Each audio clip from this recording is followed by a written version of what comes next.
Good morning, ladies and gentlemen, watching from wherever you are, in whatever part of the world you are. We believe we are also live on many other planets. But welcome to Habarone. We said Dumela. Once upon a time, there were 9. Now there are only 4 left. It is the business end of the tournament. And here we are. It is Tanzania up against Namibia. Guess what happened in the middle? Eden Van Zyl won the toss. And she said she will have a bat. Tanzania are in the park. It's a toss. Their captain told me she would have loved to lose. She did lose the toss, but for Namibia, they are pumping up themselves to deliver a score they can defend. First things first, please. I am with the beautiful Tando Mulilo, all the way from Zimbabwe. Tando, please take us through the playing 11 for Tanzania. Good morning, viewers. So the playing 11 for Tanzania will be Samuel J. Hussein, the wicket-keeper, Jennifer Gabriel Kimaros, the team captain. Then there will be Sharifa Idi Bakari, Manavu Hamis Ushanga, Martha Kaliselani, Sonia Shachala Muya, Sheila Shamte Kizito, Aldofina Jeremiah Sylvester, Agnes Joseph Kwele, Josephine Ulik Shirima, and Raima Yaya Kibwana. Very well said.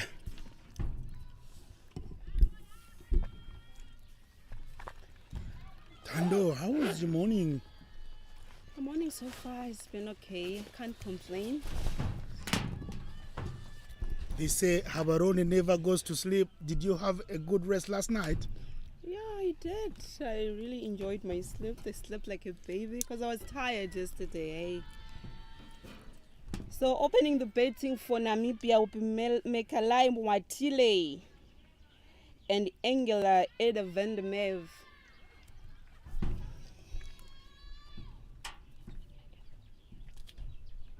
And here is Agnes Joseph Kwele. Let's open things up here for the signs are not. Early signs do show that the wicket will be double paced for the first power play. I believe that ball keeping a tad too low. Mekalei Mwatile having to put bat to it at a lower level than should have anticipated it to play.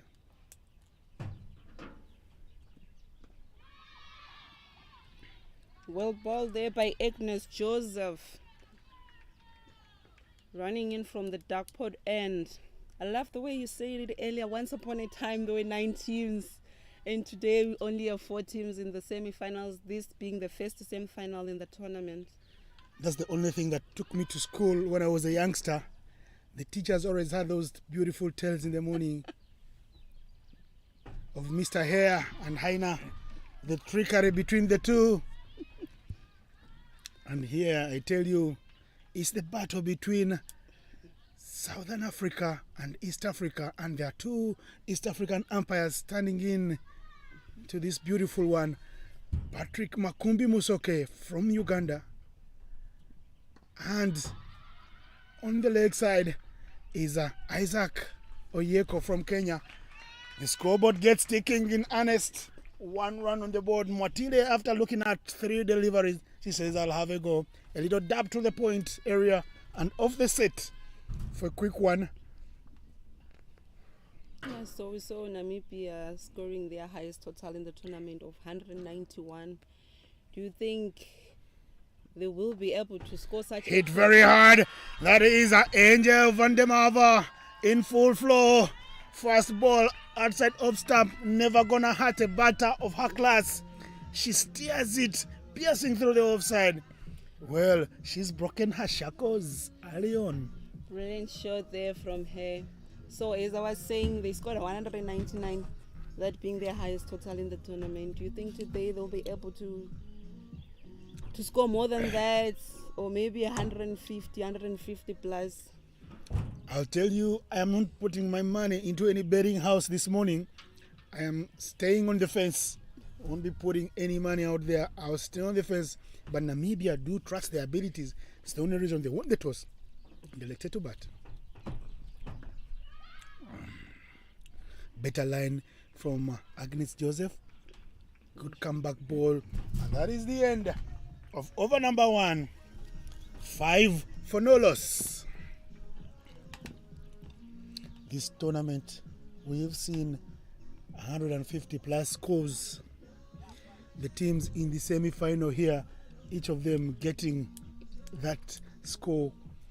Tanzania getting 174 against Botswana.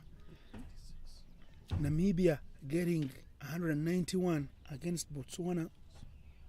Uganda getting 181 against Sierra Leone. And the 251 for Rwanda. And 259 for Rwanda. It's been that tale, a fairy tale of sorts here for the inaugural, the iconic, the historic, first ever ICC Under-19 Africa World Cup qualifiers. And 3 centuries in the tournament as well. The highest being of Nigeria, 114 of 42 balls. Brilliant innings she had yesterday. In the attack, from what the locals call the generator end, I prefer to call it the golf club end, because Habarone Golf Club, hole number 8 is right around the corner. I was having a walk around the course yesterday in the evening to do some mileage, and I tell you, beautiful fairways there. The greens look meticulous. So we have seen both these teams putting a high total like on the scoreboard in their group stages game. What do you reckon will be a decent score for Tanzania to chase? Tanzania, I believe, if they restrict Namibia to less than 100 or to 105, 110, they will be home and dry. Anything more than that could be tough. But we know Tanzania are a very good bowling side. They don't give extras. Very well coached side by Kelvin Mapunda, one of the boys I played with under-19 back in the years. Hey, time flies. I still feel young. It really flies. Etel Van Zel, Angela Van der Merwe must have been the one player who told the captain, I would like to have a bat in the morning before I run after the leather in the field. She's looking to give herself room, create more scoring chances. Yeah, these two, they've had decent partnerships opening for Namibia in the tournament. I'm sure even today they're having a go for it. They have to set a good foundation for the other incoming batsmen if they want to put a decent score on the scoreboard. There's no two ways about it. They've got to give it a go. Runs on board, and whichever runs you get, they do create pressure for the other team. Hit high up and above. Chance for a catch. No. Could have been taken. She had a finger on it. It doesn't cross the boundary, and that is the shorter boundary. Angela Van der Merwe getting a second chance early on in an innings. That goes down as a dropped chance. Right. Anywhere in the cricketing books. Could be a tough one, yes, but it is dropped. It is dropped indeed. It's a chance that Tanzania should have taken earlier on in the innings. I hope they won't cry foul at the end of the game. Onto the leg side. No chance to run there. Mekalia Mwetile should start calling a little louder. And the beautiful Sonia Tachala Moya bowls a very beautiful first over. She only gives her 3 runs. The score is 8 for no loss. Beautiful things happening here as we go into the business end of the tournament. It shows you we have business women playing. No extras yet. Miserable bowling from them. Exactly, decent bowling from Tanzania, meaning that Namibian batters have to put something on the scoreboard from the bat. It's not going to be easy for them today.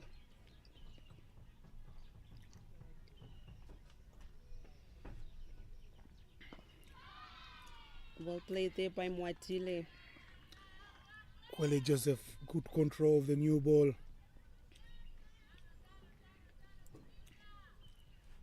Yes, so yesterday we discussing with my other commentators when we were doing the Nigeria Malawi game.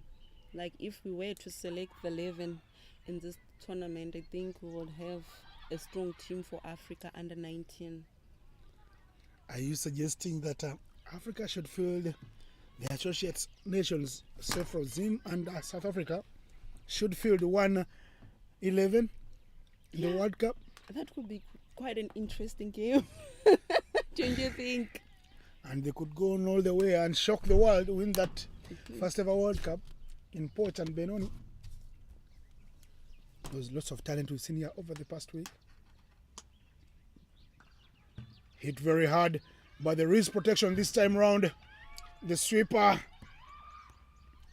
chipping in a good throw. One bounce, like the coaches say, to the keeper's hands. Talking about the World Cups and our combined teams, the first ever ICC World Cup for the men in 1975 in England had a combined East African team. 2 Ugandans in that team. One of them is a presidential advisor now. One remains a legend.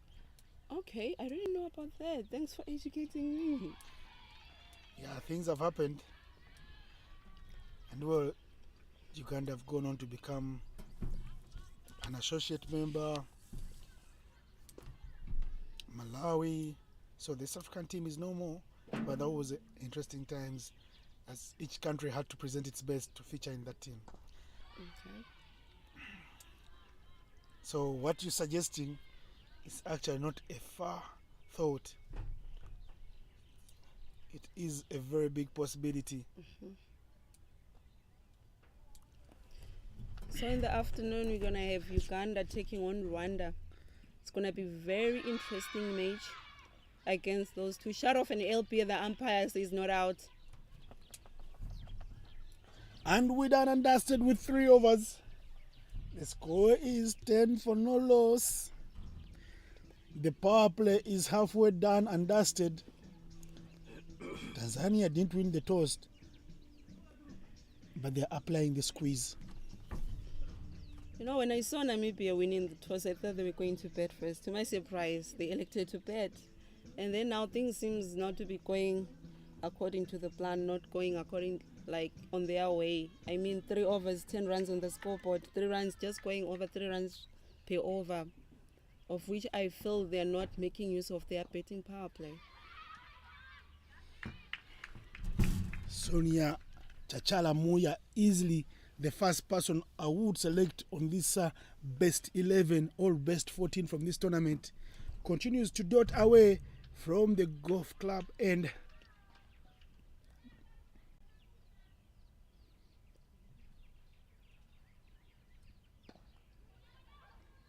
Chips in a dive, chance for a shy at the stumps.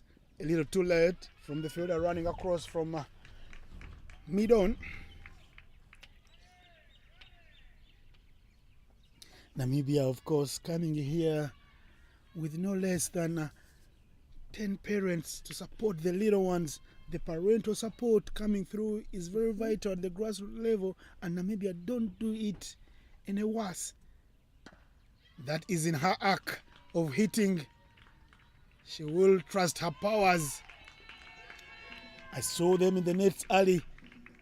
One of the shots, Francois van der Marve, the coach, insisted on.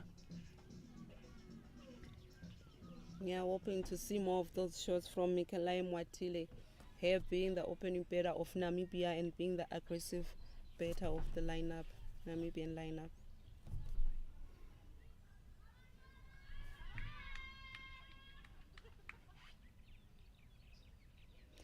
So we are in the ICC Under-19 Women's T20 World Cup Africa Qualifier, first semi-final of the tournament. Namibia taking on Tanzania. Early on, Namibia winning the toss and electing to bat first.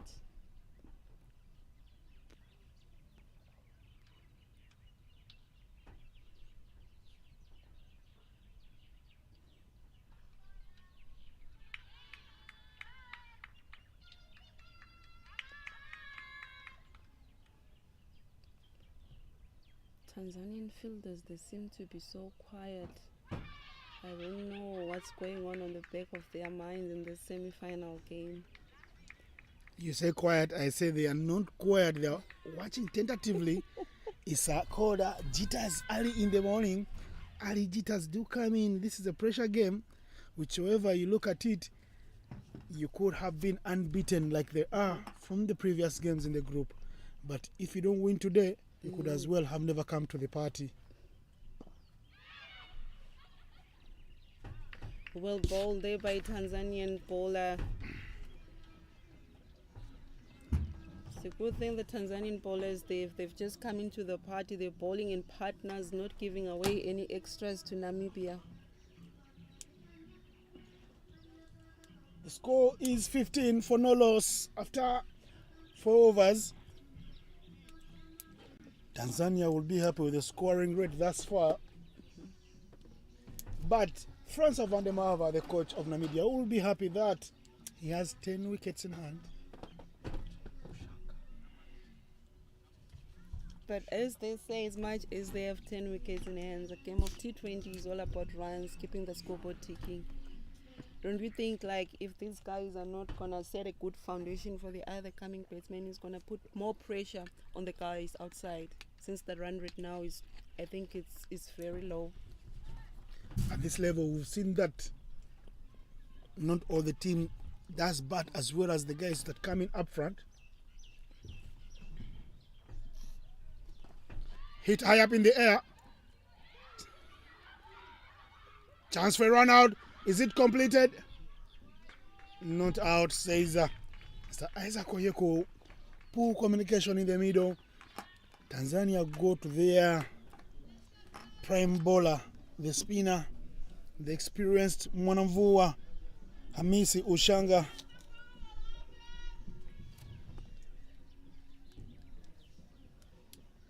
At this level, Tando, the people that come in number 6, 7, 8 don't have the batting abilities like the people who come in at the top.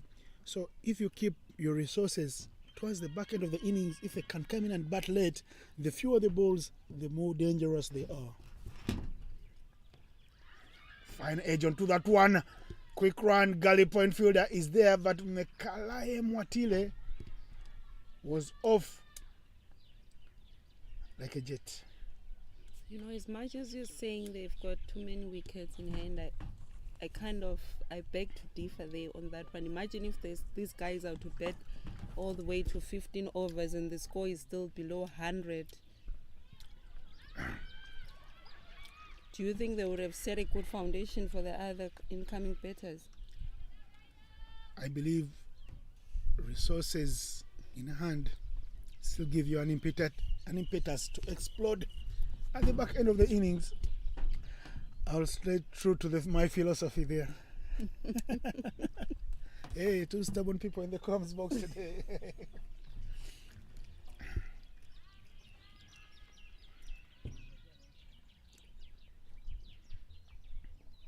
Swing across the line from Mwatile. She wants to. The fielding is good from the boundary rider. But you see the shot that she just played now. Don't you think it's a pressure shot? Considering that the scoreboard is not ticking. Cut very hard. Good fielding from the deep point.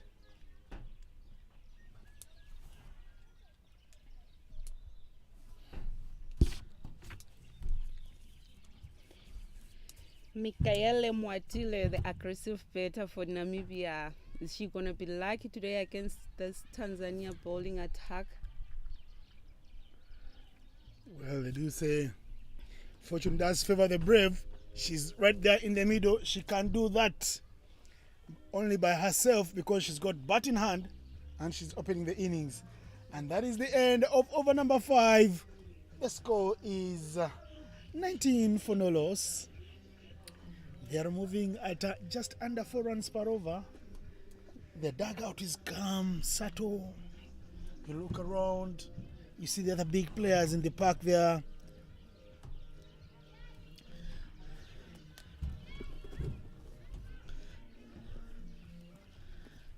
Yorinde Fori, Mesil Gorasas.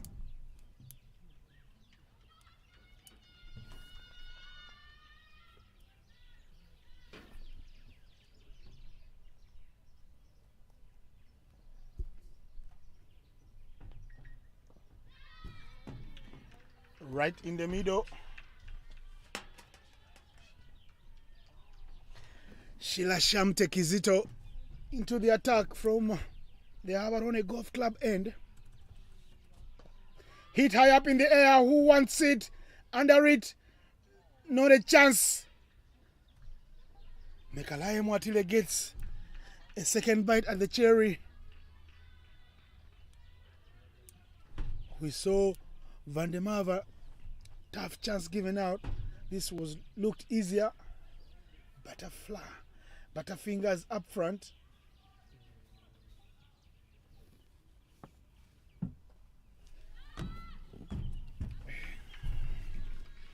She gets a reprieve. Mwatile. It was there for the taking by the fielder at mid-on. Hit high up in the skies.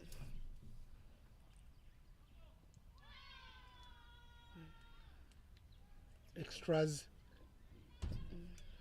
No ball called. I think for violation in the field setting.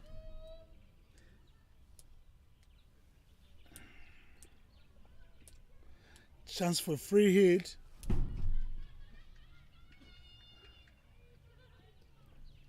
Kizito under the pump up front in her first over. Shamute Kizito slowing down things.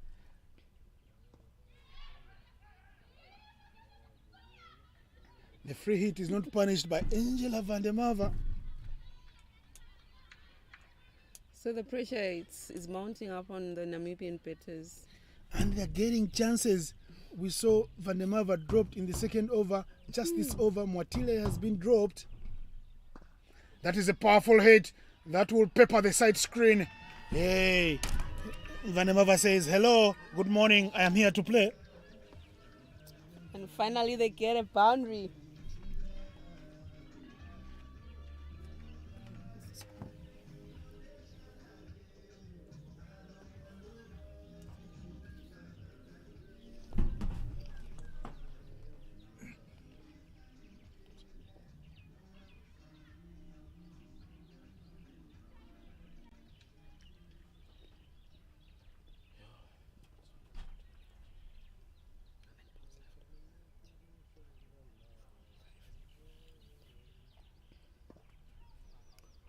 Well played there by Van der Merwe. It runs all the way for 4 through the covers.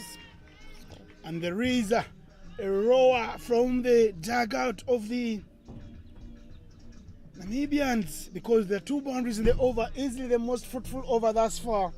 And the score is 29 for 6. 29 for no loss after 6 overs. And there will be a change in the commentary. I'll leave you with Thando Mulilo and James Moses, the legend in Habarone here, Botswana.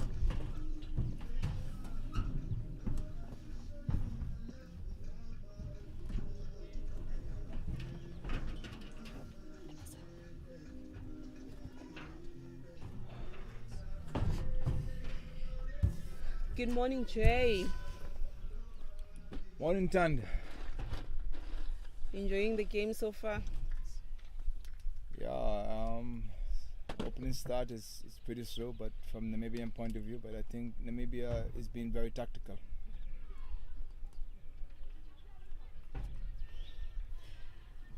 I thought your view was going to be different from Innocent. Seems you guys, you are in an understanding that it's okay that these guys, as much as they're having their run rate low, as long as they've got 10 wickets in hand, it's good for them. No, I think all the teams is at the filling out process. The filling out process is already gone. They assess what they need to assess. And from what I've seen, Tanzania is a very good fielding team and a reliable batting team, but they don't have the bowling. So I think Namibia assess that and decide to go easy for the first two bowlers, and then as you can see, there's not much to talk about from the second string bowlers. So I think that's what Namibia is doing.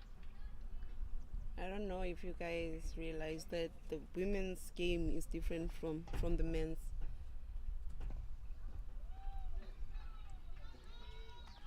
And she pulls that one all the way for 4, bringing the score to 34 for no loss after 6.4 overs.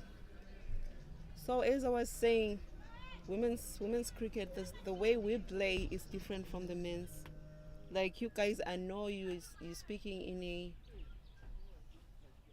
in the way that you men's play your T20 game, saying you've got 10 wickets in hand, you know your number 6, your number 7 can come and finish the game for you, hitting as many boundaries as they can. But when it comes to women, it's different.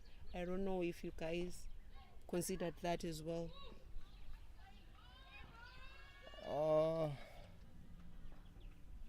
Tando, I'm always willing and to listen.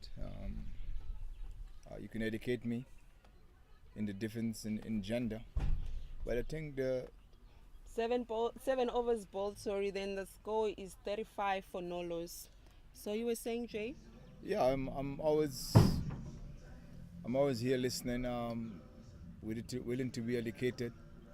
But as far as gender is concerned, yeah, it's a bit different in sense of power, but the concept of cricket is basically the same, Tando. Knowing that you have to have plans when you're going to play the game of cricket, and I think that was a strategy from the Namibian part. They have seen Tanzanian play, and they know Tanzanian, they have 2 good opening bowlers, and after that there's not much to talk about, and I think that's where they're going to capitalize. That one cut through point, they take an easy single there. Engela van der Merwe on 24, Mikalai Mwatile on 10 from 22 balls. Okay, I hear you, Jay. I'm not going to take anything away from the Namibian batters, how they've approached this game and all, but we'll see how it goes. Yeah, I think they're having a look until the 8th over. After the 8th over, I think they'll put their foot down a bit. So we have Sheila Shamiti Kizito coming from the golf course end. 2 dot balls bowled by her already.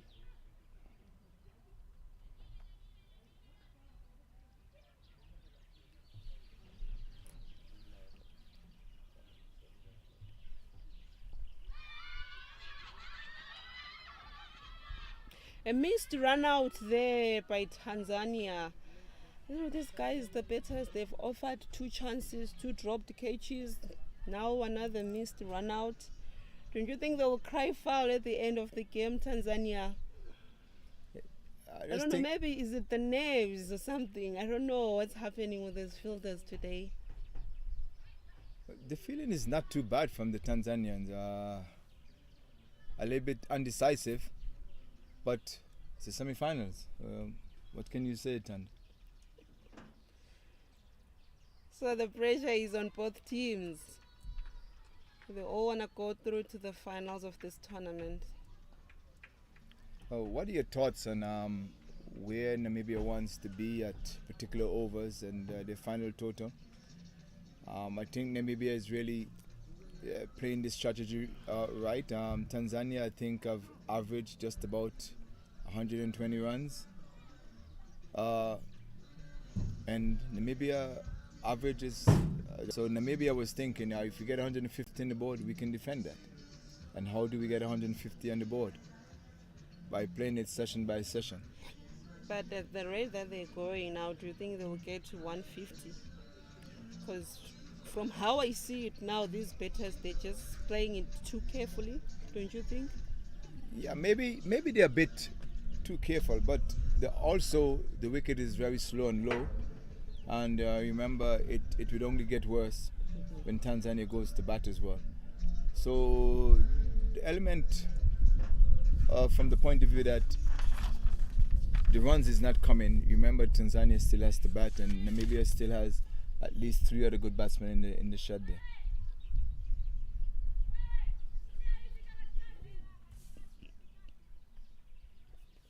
So Hamis Ushanga continues from the dark pot end, sorry. Angela van der Merwe pulls that one for a single.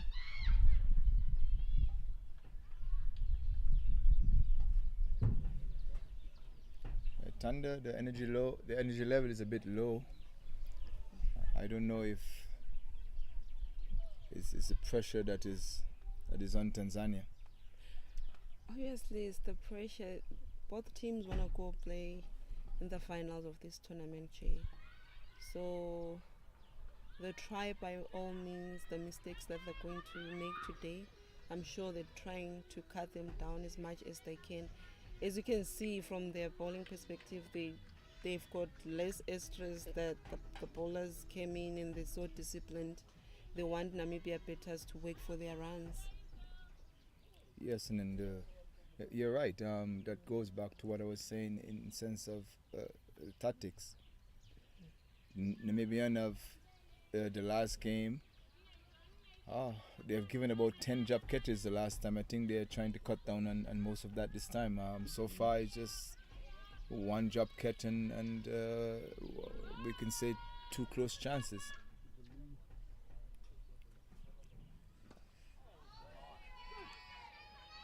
That was well played by Mwakayele. Mwatile pulled to the leg side and runs all the way for 4, leaving the score at 46 for no loss after 8.4 overs.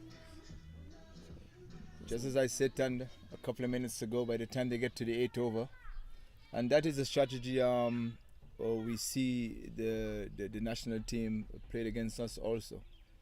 And I could identify that just from the ladies, knowing that from the 8th over they're going to go hard between the 8th and 12th. Yeah, and then they'll be running the next 2-3, and then they'll go full out from the last 6 overs. I can see you've been following Namibia team. You've done much research about the opening pair of Namibia. I'm quite impressed. I tried.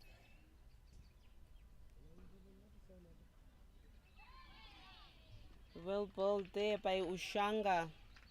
Good comeback from that boundary 4 that she got hit in the previous ball.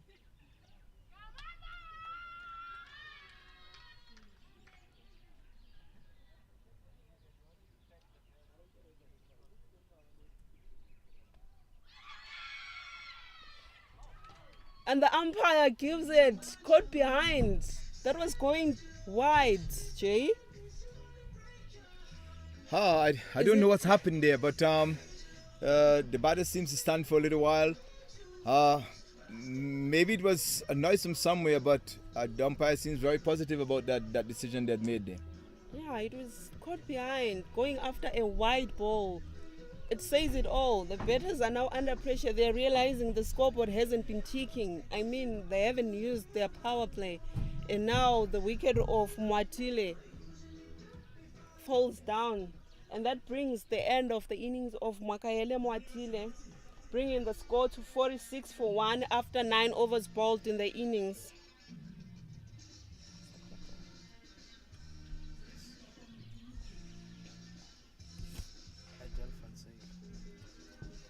Okay. And in comes Adele Van Zyl, the captain of Namibia, in the crease. So what do you have to say, Jay? The opening pair failing to make use of the power play, and the next thing when you're thinking these guys are now taking on the Tanzanian bowlers, and boom, the wicket of Mwatile falls. Now they have to start again, rebuild the innings, try and build to have a partnership between these two. I think Namibia was just looking for a runner ball in the first 10, and they will dissect from there how they go about their game. But wicket in hand is very important also. And I think the pressure is going to go back in Tanzania, in particular now. The captain is in, and I think this is where the pressure starts. I think they'll be looking, as I said, for the first 10, 60 runs. Maybe they wouldn't get there, but now you'll start see the bats, the wheel of flying now. So Sheila Shante Kizito coming from the golf course end. That was well played by the captain there. Straight to the ball, and the bowler misfielding it, and they take a single, bringing the score to 48 for 1 after 9.1 overs.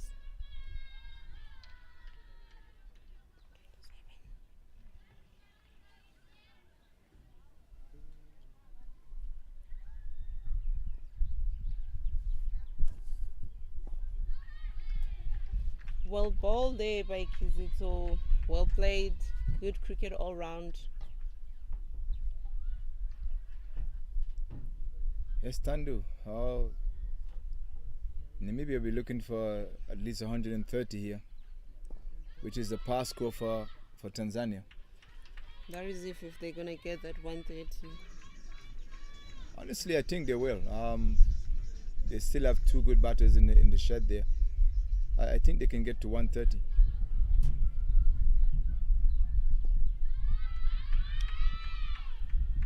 More dot balls coming in from the Tanzanian bowlers there. Kizito bowling quite well for Tanzania.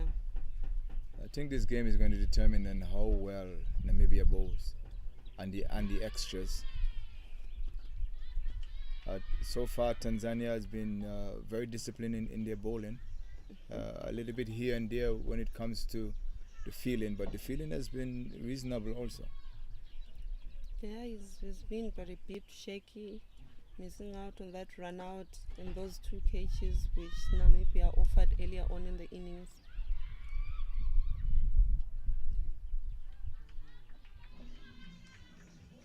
Ten overs bowled. The score is 49 for 1.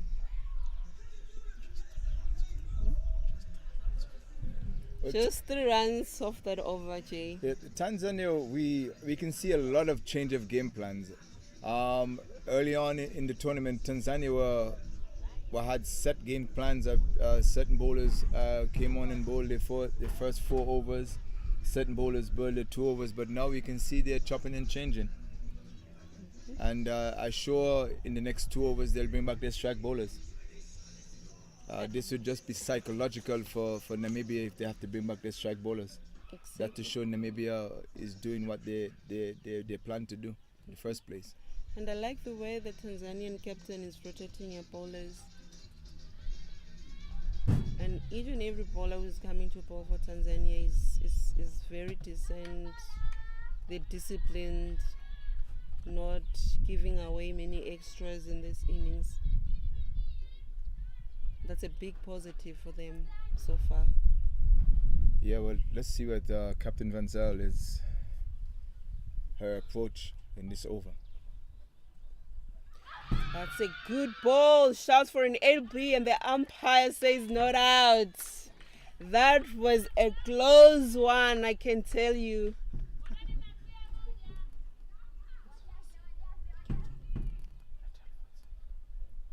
I kind of have a strong feeling that you guys are a little bit bad. We're telling people what we're seeing in the ground. That's how it is. We don't need to sugarcoat anything. And she pulls that one for 4. That's the captain of Namibia.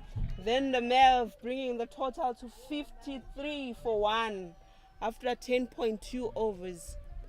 Are we going to see more of those shots from her? Seriously, someone has to come in and take on the bowlers now if they're really on the scoreboard. Tando, we are far away. We're just in the 11th over. We are far away. 9 overs at 7 runs. 9 overs at 8 runs. We're still on the go. We're still on the chart to get the 130. Yes, but it can be 9 overs, 3 runs per over. You never know. The determining factor here, Tando, I think will be the wicket. As I said, the whole the Namibian bowl and the wicket. The wicket is very slow and low, as you can see. The bowler for Tanzania, Martha Kalis Celestine, giving the Namibian captain a hard time there in the crease.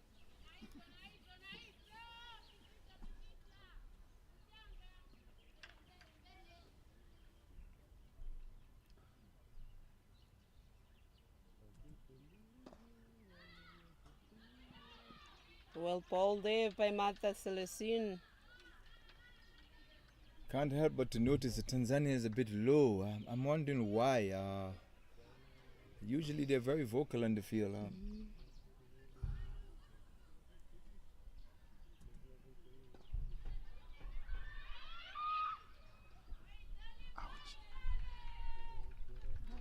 Is it the semi-final? The semi-finals bug is in the air. I think so. 11 overs bowled, 54 for 1.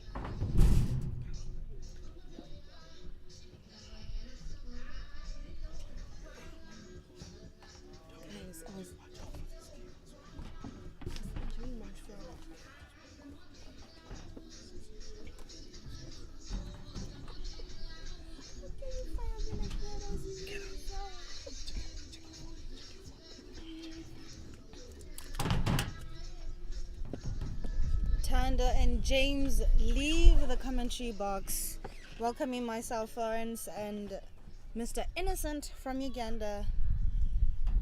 I just arrived, but the game seems to be a little bit chilled at the moment. The run rate is not that crazy. An expectant 120 on the board could be possible for Namibia. That's what they need. That's what they must get. Or else they will be bowling to a very low score.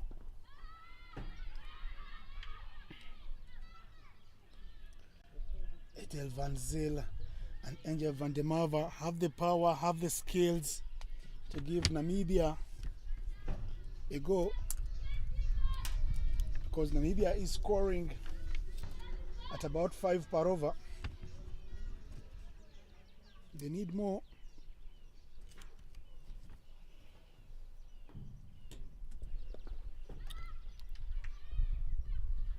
That was a good shot from the captain, but it was also a good pickup there from mid-wicket. Hit over the top, over the infield. They run very hard for the first one. They won't get the second one.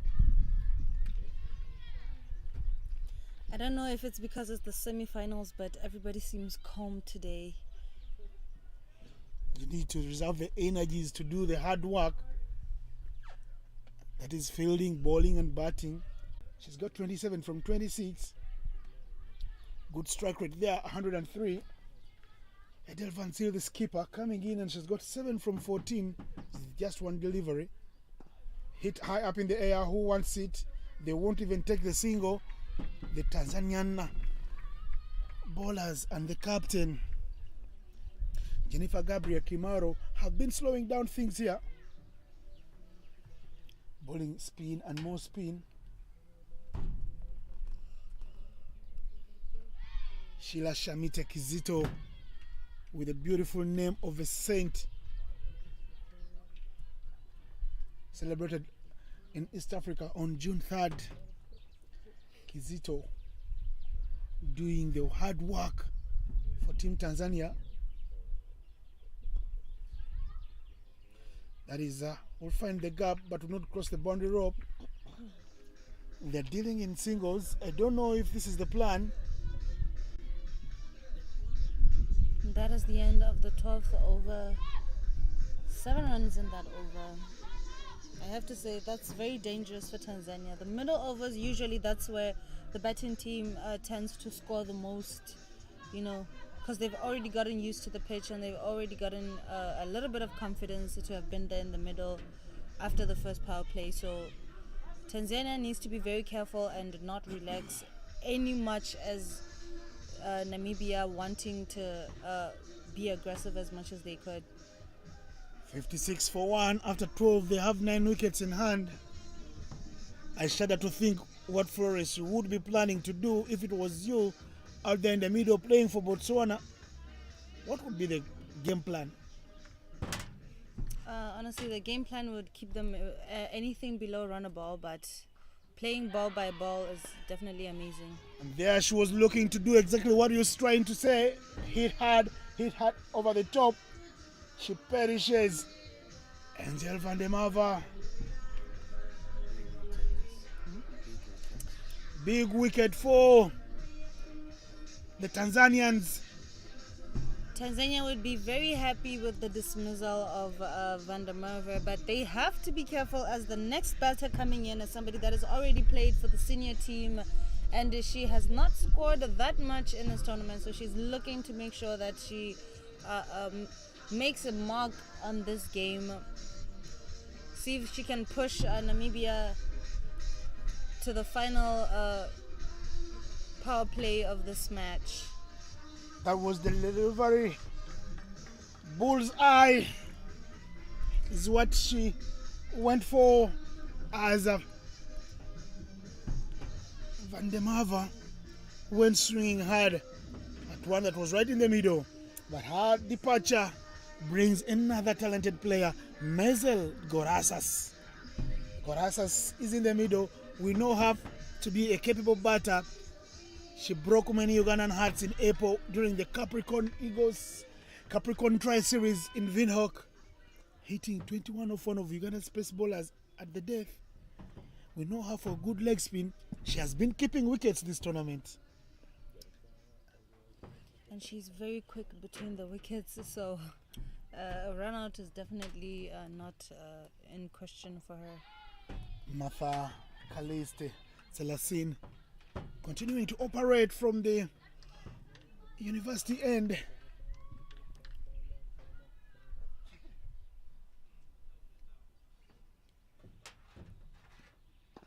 Hit very hard. Does it find the gap? The backup is good from Agnes Joseph Kwala. This is your third match against Tanzania. And you're still saying Kwala. I'm trying to help you with the click. I want to be doing the click. I'll leave the click to the Southern Africans. I don't want to mess up my esophagus. It is Kwala for you there in the center. And it just goes above a mid-wicket and they manage to score.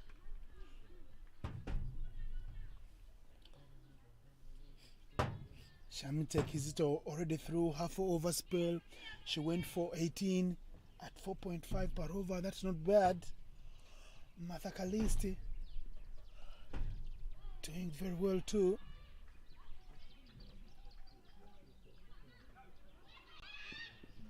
The misfield gives them two. They rise to the occasion and sense there's a chance for a second, and they run through. Unnecessary there. It was definitely unnecessary. The bowler should have just taken that and continued back to her markup.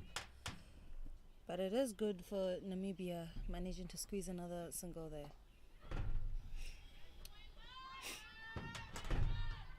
That's what the Namibian dugout loves to see. Rotating the strike and running very hard. It's the end of over number 13. 61 for 2. 7 overs left in this innings. 7 overs is 42 balls. If they get 42 balls and they get 42 runs from the 42 balls, and the total score there will be 103, will that be enough? We already saw Tanzania putting 115 on the board yesterday, with Rwanda only needing 116 to win. Tanzania winning it with only one ball remaining, and a good way to end the game with a wicket. So 103-4 would definitely not be a hard task for Tanzania. So Namibia definitely has to push forward and over 120 if they're looking for a chance to go to the finals here. They are 61 for 2. We know they have firepower in their dugout. The Tanzanians, though, are not giving them too much to hit. There are not so many boundary balls being bowled here. That is fine edge of it. The run through hard for one. I believe that is the plan. Run the first one fast. Give yourself a chance to run every ball, because dot balls hurt you and bring you under more pressure. Definitely, and I don't know if Tanzania has noticed, but with Horace's, she has been clipping the ball in between third man, gully and point. So it would be an idea for Tanzania to close up that area when she bats. She goes over the top, hitting very hard. Gorasas will be coming back for the second. Yes, she is. And she is home, safe and dry. I did tell you when she came in that she is definitely fast between the wickets. She's definitely going to be pushing her teammate there at the center to make those twos as much as possible.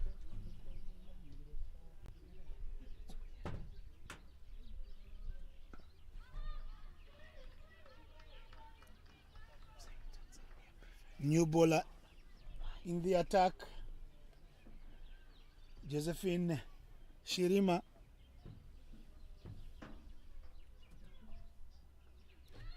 She hits it in the vacant region. Gorasas will want to the second, but the throw will be to the keeper's end this time round. Something they've been missing out on. More throws to the keeper, safer, because it's not the first Gorasas running there. It is Edel Van Zyl, the skipper, who doesn't have jet heels like Gorasas. She is a bit slow, so it would have been a runner chance if she wanted to take that double. She goes over the top. She can't clean that one. Just one bounce to the bowler. Gorasas doing exactly what she was sent to do. She's striking it at 100%. She's got 6 from 6 without even a boundary. She's scored off every ball she's faced. Big hit. There's a call for 2 again. Gorasas goes. Keeper is told to help out. Direct hit would have had them in business. Definitely. Van Zyl is a bit slower, so if it was definitely in the hands of the keeper without that one bounce, that would have been a wicket for Tanzania. And that is the end of over number 14. The score is 68 for 2. Namibia have wickets in hand. Tanzania are keeping the score very interesting, giving themselves a chance to dream differently, to dream into the final, because the final is the money game. Right here we're doing the business. We know the profits will come in the final. What is the plan? Can you be my ears in the dressing room of the Namibians? Be that fly on the wall. Hit high over the top. That will travel. Just 2 bounces and crosses the boundary. Agnes Joseph had a chance to stop that one. Gorasas seeing her standing at 30 yards and saying, I'll pump up myself to go over the top. She gets a boundary up front in the over, setting Mathakalisti Salasini on the back foot there. The fielders stay back. Namibia seems to be fast tracking the game right now. So it would definitely be a good idea for Tanzania to have a game-changing moment right now. There she goes again. She runs. Van Zyl didn't run. The keeper should have been given the ball. It's always an obvious tactic for every team to throw at the slower end of the batter. It's really surprising, but with Tanzania, they're really trying their hard to get Gorasas out, because she is faster and she is pushing Van Zyl to come back for those twos. Hit very hard back to the bowler. Chance for a run-out call.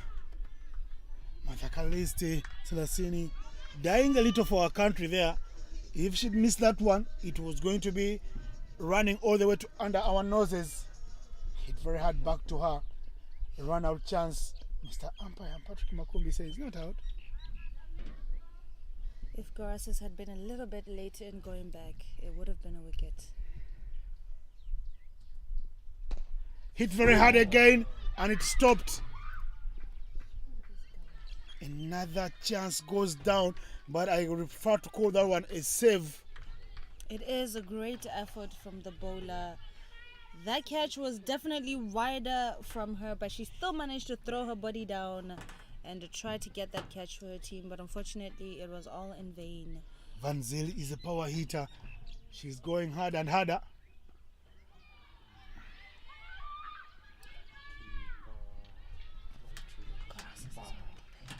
Agnes Joseph shouts from the boundary right under our noses, please give it to the keeper. Oh, the fielder is thinking else. It's in the bowler's hand, and Gorasas is running like she has an appointment at the hotel.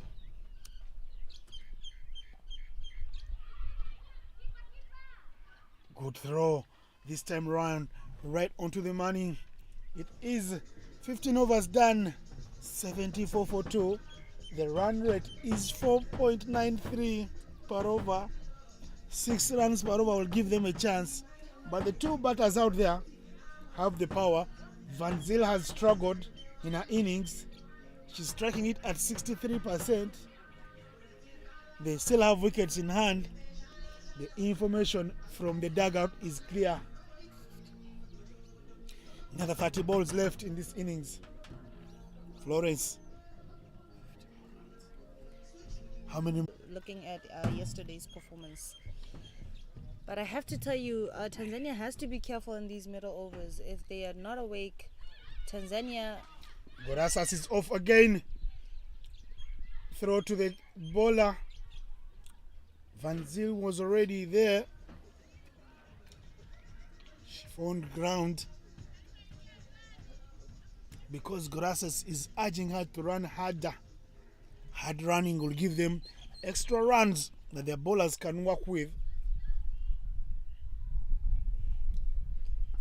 She goes across the line, big heave, and the misfield comes in because that ball kept spinning away and drifting away from the fielder. Hit right under the heart that is housing the Tanzanian technical team and reserve fielders. And the upper end is definitely where the ball tends to turn a lot. So the fielders at the boundary by the upper end have to be careful with the turn of the ball after it bounces. And there she survives. She's out, stamped. Mezil Gorasas was looking like $1 million bucks. She got 15 runs from 11 balls. 2 beautiful boundaries. You get dismissed after boundary. Any coach would go hard at you because you had a chance to get a single and rotate the strike. Gorasas didn't back up herself to play another delivery in the right way. She could have been there in the last 4 overs and given her team a chance, but she perishes with the allure of quick runs high on the menu for Namibia. You're right, and with the way she got out, she was swinging very hard. It looked like it was going to hit all the way to the cow corner, but a great effort from the keeper there. She was very quick with her hands, and she managed to take the troublemaking grasses out for Tanzania.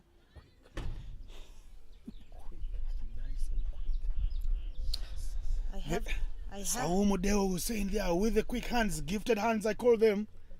It's wicked time. Kylie Van Wyk comes in. She goes hard. Well, the throw is super also from the boundary rider. I have to say, I am so impressed. It was a clean shot, a clean pickup from the boundary fielder, and a clean one bounce throw back to the bowler. I have to say, that is some great cricket from these youngsters here. Running very hard again, Miss Captain Edel Van Zyl. But well, Kylie Van Wyk, is she coming from the net Who plays such a short first up, first ball? And you might think that that little water break there for Namibia would have been a message from the coach for Grasses to at least come out a little bit and bring in the power hitter for Namibia. It is a possibility given the circumstances. She goes again in the vacant region. This is racing all the way to the boundary. The chase is on. The chase is in vain. Kyle Van Wyk is playing with some industry. Josephine, better watch out for that change in line. You can already see that Kylie is going hard for every ball that she has. With a message from the coach, she has a job to do in the center there. So it would be very advisable for Tanzania to keep all of the balls on the offside from this moment onwards. And that is the end. Over number 16, the run rate does improve from 4.9 to 5.3. It's 85 for 3. And to take you through the back end of the innings will be Mr. Innocent Daula and Tando Mulilo.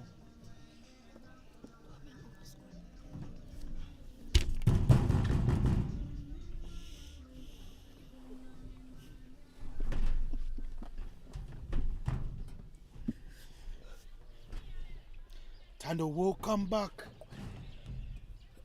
Kwale is back in the building.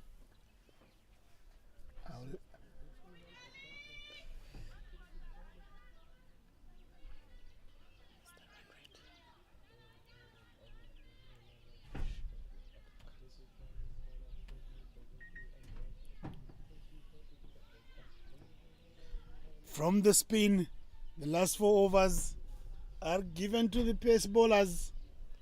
24 balls left in this match. 5.31.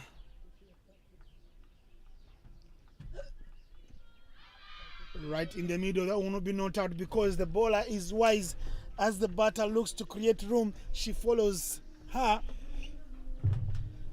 Van Zyl still there, working hard for her team. She really has to. She really has to, Innocent. I can see even their run rate has kind of went up a little bit, of which that's a big positive for the Namibian batters, considering that we are now in the last 4 overs of the innings. The scoreboard has to tick. Smart bowling from Agnes, not giving the batter room to swing her arms, because I tell you, Van Zyl has one thing going on in her mind. She wants to throw the kitchen sink at the bowler. Exactly. Something that I've noticed with the Namibian batters, anything that has width, they send you over the ropes.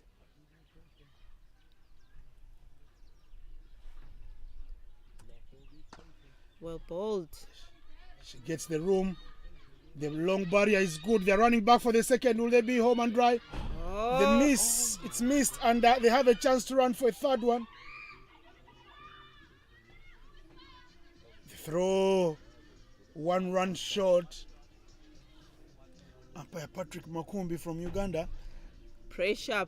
That's when you see the batters running short runs. That's the pressure on its own. That's the sign of pressure from the betting side. Yeah, so as I was saying, anything with width, if you bowl to the Namibian batters, it goes over the rope. So I'm sure these Tanzanian batters... Good catch taken. Right there by Tanzania. They get the big wicket of Adel Van Zyl. Kwele strikes. She's been the standout bowler in the park for the East Africans. She's bowled 2.4 overs, gone for 7 runs, and now she picks up her first wicket. We saw her miserly spell. She comes back for the second spell and strikes. Wicket time. Captain. Jorinda Foray into by Agnes. She almost striked.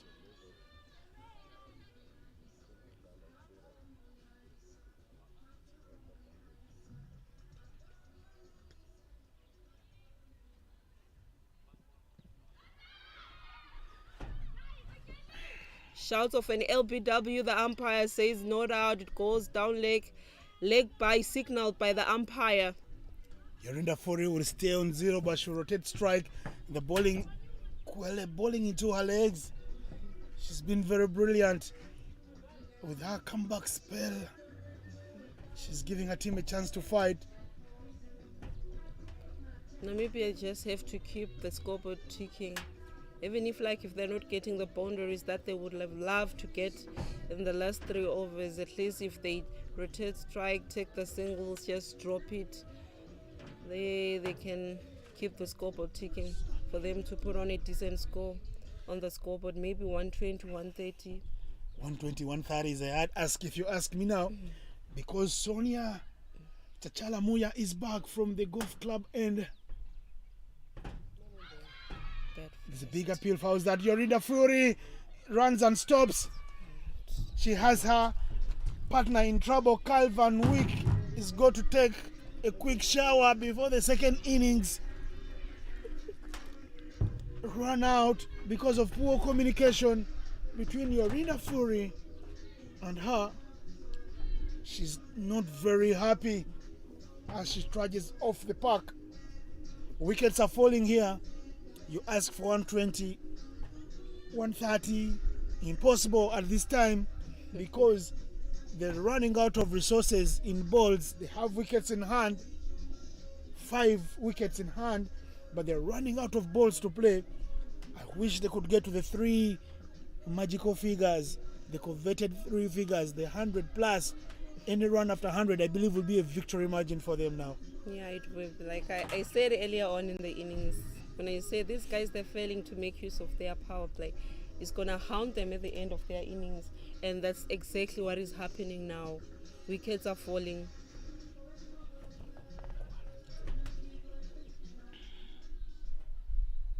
New batter in, Maria Ngwali.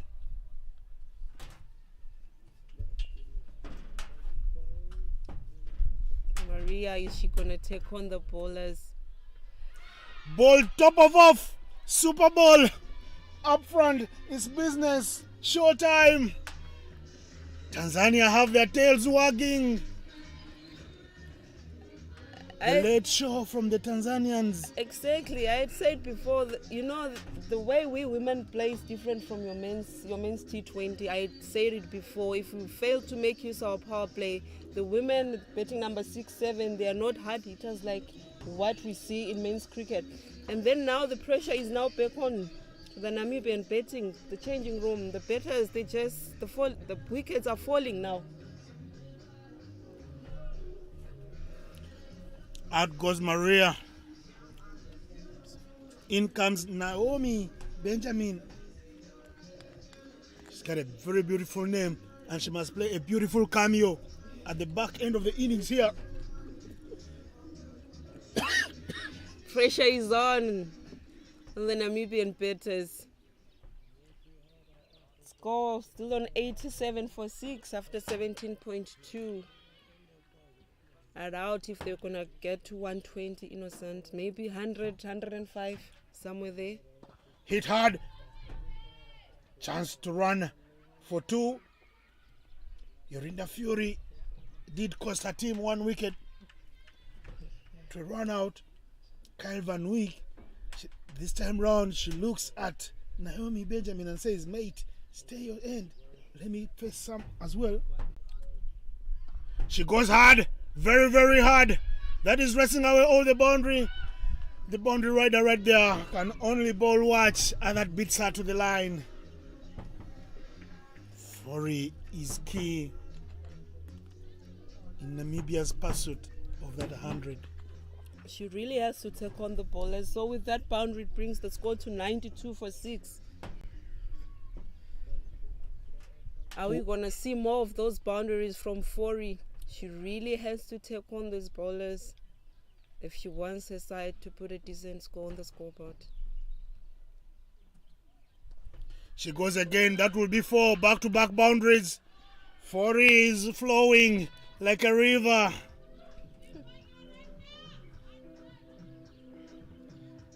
And the 100 is in vicinity now. 96 for 6 after 17.5. 2 bad balls from Sonia Chachala Muya. She knows that very well. Because Fury is only putting a blade part onto it and guiding it all the way to the fence.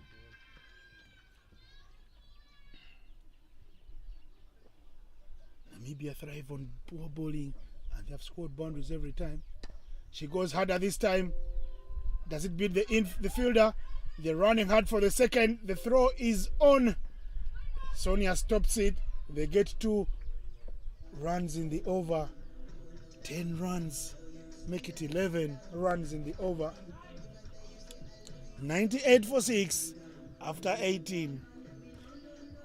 12 balls remaining.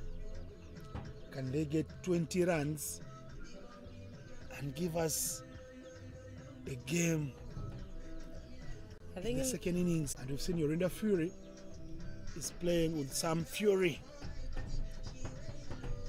Yeah, the bowlers of Tanzania now, they really have to be very disciplined in those last 2 overs of the innings. Agnes Joseph coming from the dark pod, and is she going to deliver for Tanzania? Is she going to strike? Is she going to restrict them? The 100 is up. Hitting very hard again. And a good stop from that short mid-wicket. Mathakalisti Selasini.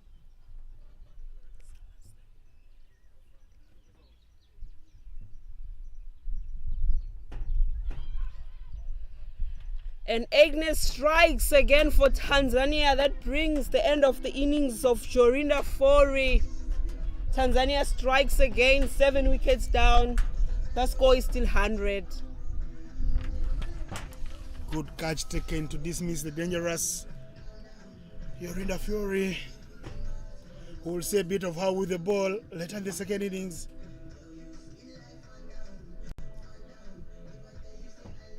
She has some words of advice to the incoming batter, Kylie Nell. Kylie Nell will run on. No time to waste in the innings.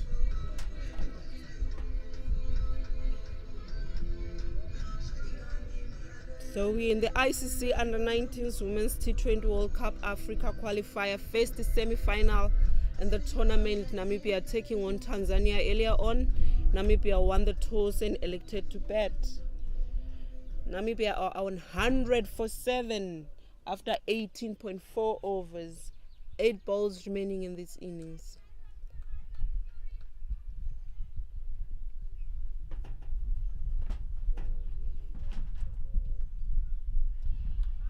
Wide swipe, very wild. Do get some contact on it. Kylie.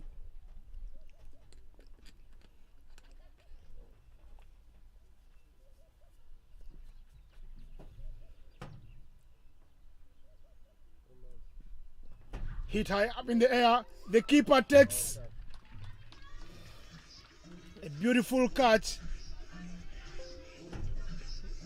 Kylie Nell was looking to up the ante. She got a high end of the bat onto it. It's 8 wickets down here in Habarone. Score is 100 for 8. So we have a new batter in the crease for Namibia, Alice Kaukungwa.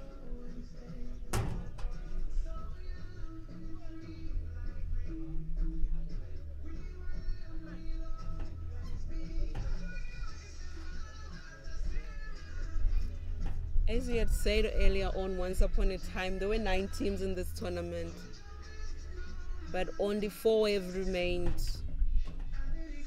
First semi-final, Namibia taking on Tanzania. The second one will have it in the afternoon, Uganda taking on Rwanda. 100 for 8 after 19 overs. We're into the last overs as the sounds of Bruce Melody, Sawa Sawa come through. Sawa Sawa meaning everything is okay, and everything is okay for Tanzania as for now, because they have number 10 out there in the middle. DJ has been on fire this week. I'm sure he's been reminding you of home in Uganda. I've heard you guys, you enjoy every day, you party every day. There's no weekend in Uganda. Monday is a weekend. Good shot. If that beats her, could be 2. But Wubi 1. The fielding has been good from the boundary. People in Uganda party like the people in Bulawayo, where it is the city of queens and kings. I enjoyed my time in Bulawayo 2 months ago. Hey, at the boundary, it happens. I'm glad you enjoyed your stay in Zim.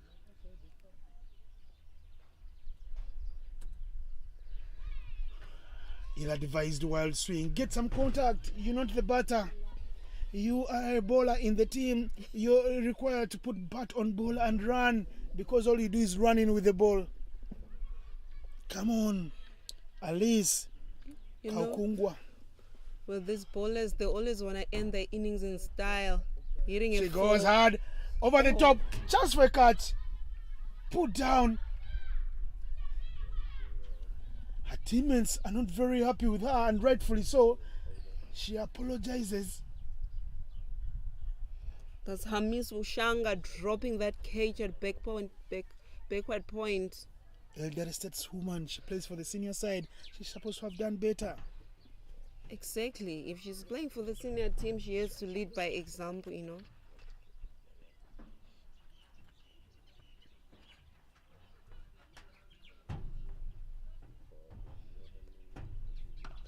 Big hit. Does it go to the boundary? The bounce is good for the fielder. And they run through for the second because the throw was not accurate to either the bowler or the keeper. Still, she gets the applause from the rest of the fielders. They acknowledge her effort all day long. She's been riding that boundary. She's got a good arm. She can throw from the boundary. Imagine these women, they under 19. Big hit again. They want two. They will be running off for the second. They withdraw from the attempt. And if they're taken two, it would have been successful because the keeper did hold that at the first time of asking.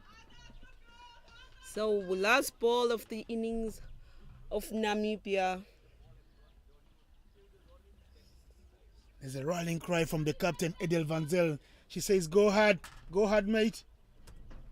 She goes hard. Dropped again. They will run one to end things here. The score is 107 for 8. It's what Namibia get. The Southern Africans won the toss, elected to bat first. They have been given a couple of boundary balls that they have punished. The bowling has been tight, but they got 100. I believe 100 is a very good score to defend in such a tournament, in such a game. It's the semi-final we wanted. It's the semi-final we got. East Africa versus Southern Africa. The Southern Africans are closer to South Africa where the World Cup is, but the East Africans think they will be boarding the Airbus all the way to South Africa, to the Rainbow Nation. But well, there's a lot of to do in the second innings.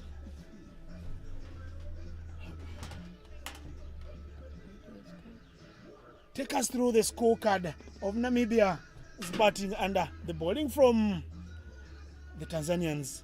Tando. So we see top scoring for Namibia, Angela van der Merwe, the captain of Namibia, scoring 26 of 30 balls. And Mikelai Moatile, the opening batter there, scoring 17 of 30. Nothing much to say from the batting lineup of Namibia. Just putting out a total score of 107 in their allocated 20 overs, of which I feel Tanzania would have restricted them from scoring that 107, considering the drop catches, the chances which they had, but they never took them. Then from the bowling figures from Tanzania, brilliant bowling figures from the Tanzanian bowlers. 3 wickets for Agnes Joseph Kwele, just 9 runs in her 4 overs. 1 extra bowled at an economy of 2.25. Impressive bowling figures from her. Then Sonia Chachamua and Hamis Ushanga Martha, Selasini, 1 wicket apiece, with Josephine also taking 1 wicket for Tanzania. So there we have it. Earlier on, Namibia winning the toss and electing to bat and putting a score of 107 on the board in their allocated 20 overs. We will see how Tanzania is going to chase the score in the second innings. That will be happening in the next 10 minutes or so. Super.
Good morning, wherever you might be listening or viewing us from. Welcome to the ICC Under-19s Women's T20 World Cup Africa Qualifier. First semi-final in the tournament.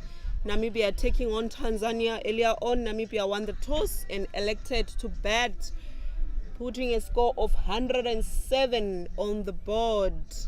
With me in the commentary box is my lead commentator, Innocent Ndaula. Very well pronounced, Tando Mlilo. The queen from Bulawayo is in Habarone earning mileage in the comms box.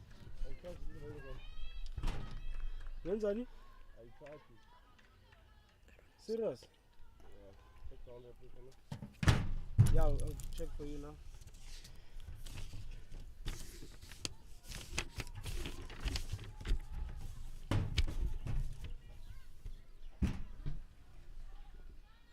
Jennifer Kimaro and Martha Kalist Selasin, the captain and the bowler who had a mileage with the ball, must do some work with the bat. The all-rounder in Tanzanian squad is the captain facing up front. Hit very hard straight to the fielder. Naomi Benjamin, the beautiful girl from Namibia, the Namib Desert, with a beautiful name to get things started here for Namibia. Whoa! A pitch of a delivery just outside off, asking the batter some beautiful questions.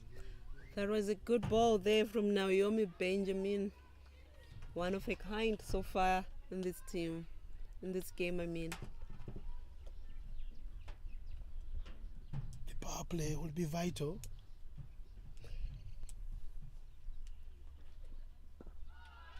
I'm happy that you are in agreement with me for the first time, Innocent. Yes, it will, because this is the chase. They have just one fielder out of the 30. And that fielder is standing at third man.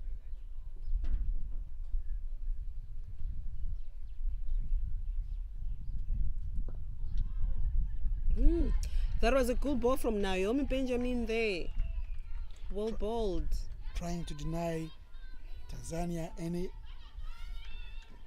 pressure relieving singles up front. We've seen all the fielders in the arc getting busy this over, because Kimaro, the captain, is putting bat on ball. High up in the air, who wants it? Ismail Zelgoras, the keeper, and the strike in the first over. The Namibians have their tails wagging in the first over. Kimaro saw one on her pads. She got a leading edge onto it. It had all the height but not the distance. It is 0-1 here in Habarone. Disappointed there, Jennifer Kimaro. First over, a wicket falls down for Tanzania.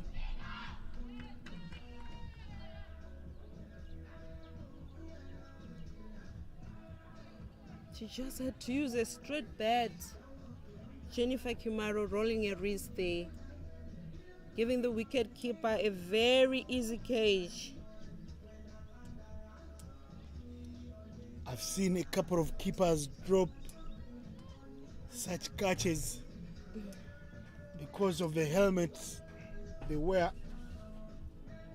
But Gorasas is an elderly stateswoman in associate cricket, and at this level she knows a thing or two about taking catches. Rahima Yaya Kibwana is in at one drop to bat. She will be at the non-striker's end as Martha Kalist Selasini faces. Scores get ticking. First over fruitless. They find a run now in the second over. Sayima bowling the second over for Namibia. Sayima to Adeline from the darkpot end. Is she gonna strike for Namibia?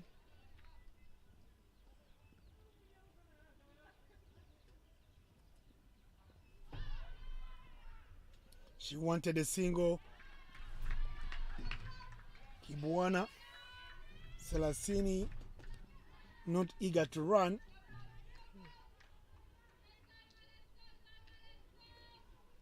Tanzania have no pressure whatsoever. I mean, the score is just 107. They should just keep the scoreboard ticking, just try and rotate strike as much as they can, and the boundaries will just come on their own. These are exciting lines being bowled by the Namibians.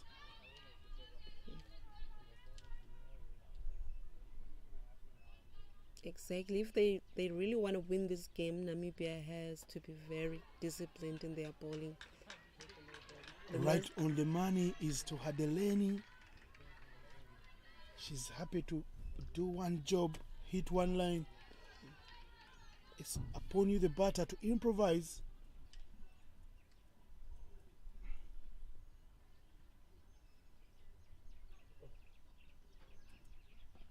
Hit very well onto her pads. First boundary coming through.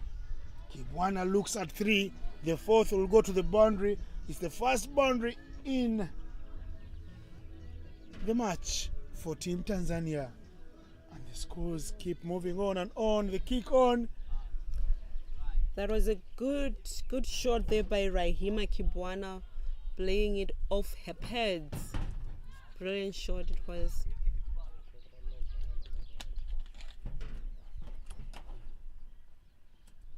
That's a full toss. And she strikes it all the way for 4 through the square leg region, bringing the total to 13 for 1. Sorry, the score is 9 for 1. 2 overs bowled.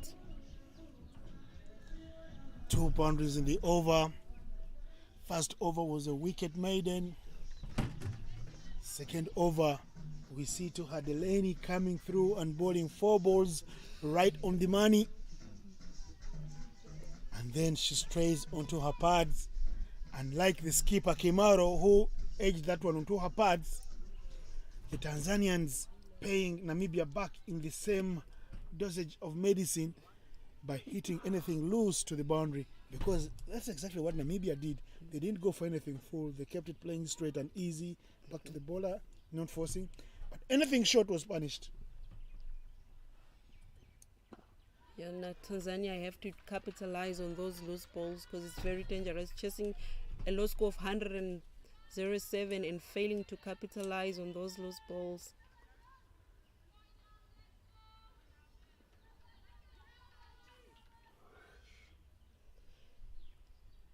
Naomi Benjamin continues from the golf course end.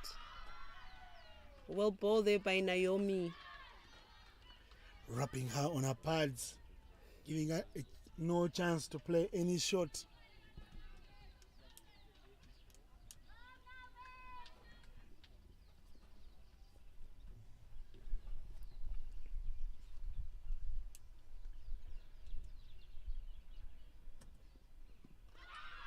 Again onto the pads.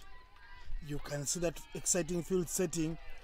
Kyle Van Wyk is there to save 1 run for anything that strays onto the pads. Standing at a short, fine leg into the up. Kyle Van Wyk. Hit very hard. Kyle Van Wyk is into the business. I told you so. Don't make me think I am a magician of sorts, but it's 2 wickets down.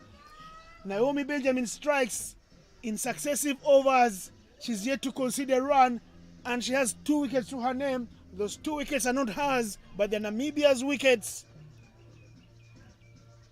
Namibia are running away with the initiative up front. Martha Celestine failing to pull that one well, giving Namibia an easy cage. Tanzania are expected to play in the final because they were everybody favorite coming to this tournament because of what they have done back in their country, having all the structures in place, getting the girls to play from an early age. But all that will count for nothing if they don't turn up here and play with improvisation, with innovation, with some industry. New batter in the crease for Tanzania, Somi Hussein. Is she going to take on the Namibian bowlers? Is she going to be able to stabilize the innings, try and maybe build a partnership with their teammate? Naomi Benjamin suffering her first run, and it's a wide.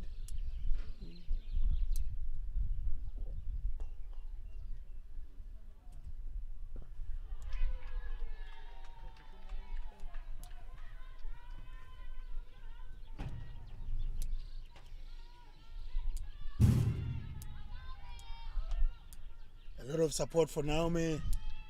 Mwatile riding the boundary here. Says, come on, Naomi.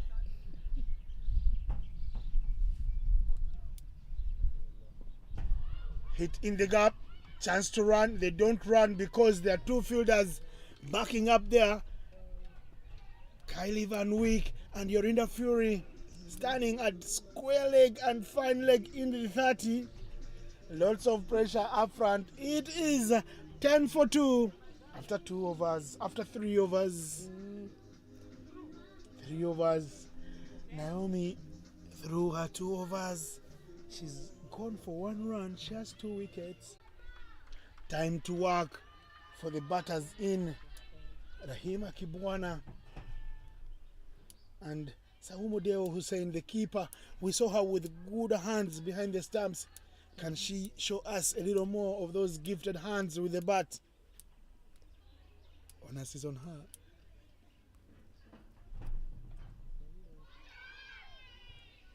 Outside off stump, big swing. That's a ladies' shot. I've seen the ladies play the cut shot very well and the short ball. Typical example, I'll tell you someone you know very well, Modest. You're on point there, Modest. They'll only get 2 runs. Tanzania, Kibwana, Rahima, playing a small, beautiful cameo there, keeping the scoreboard ticking. It's important rather to play dead. She keeps it scoring. That shot is not hard enough. Key for Tanzania is to try and keep the scoreboard ticking as much as they can, for them to be able to win this game. Chasing a low score is it's not comfortable for any team to come and chase such a score. But I don't think it's a low score. Shot hit very hard.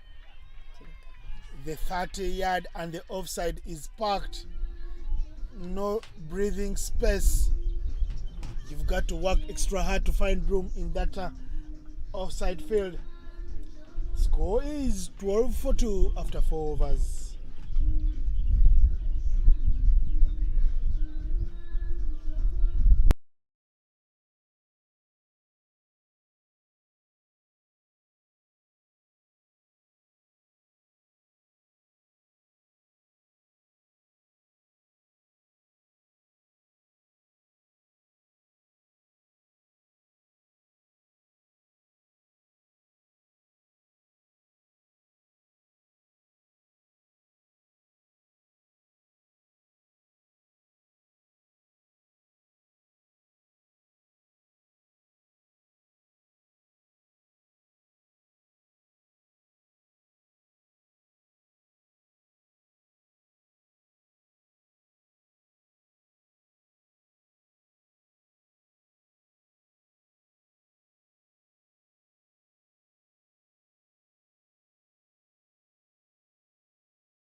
You look at the packed field setting.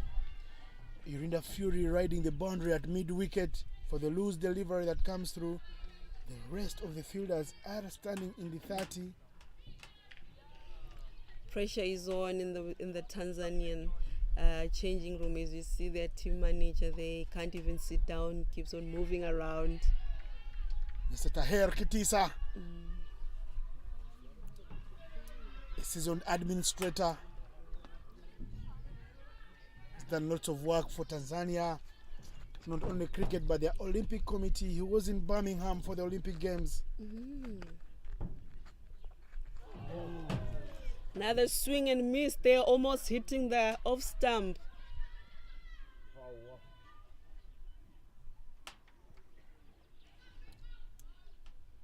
Umpire signals a bye. 2 byes to the total. The runs will matter whichever way they come. They won't mind the Tanzanians. In cricket, as they always say, runs are runs.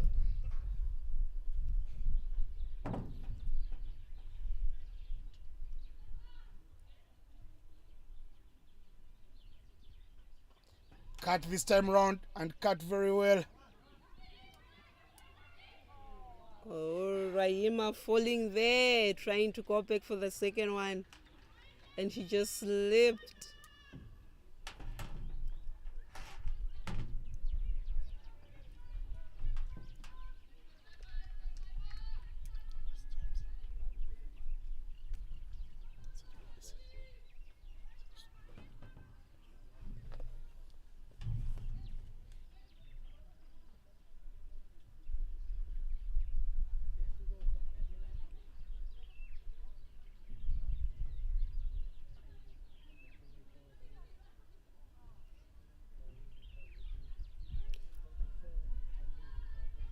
Saima and Naomi have been bowling in partners. They've been bowling well, they've been decent, not giving away any extras, making Tanzania to work hard for their runs.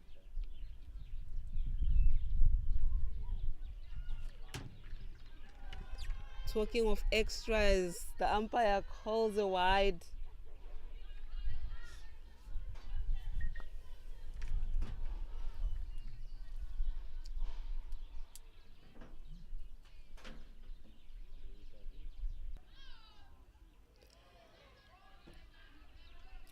Another wide signal there.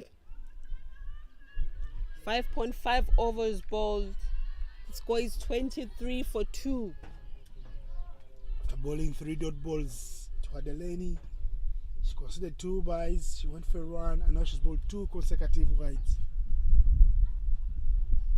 More wides, I believe. Oh, it's off the bat. It runs all the way for 4. Bringing the total to 27 for 2 after 6 overs. Done with the power play, the score is 27 for 2. Very, very good from Alice Kaukungwa.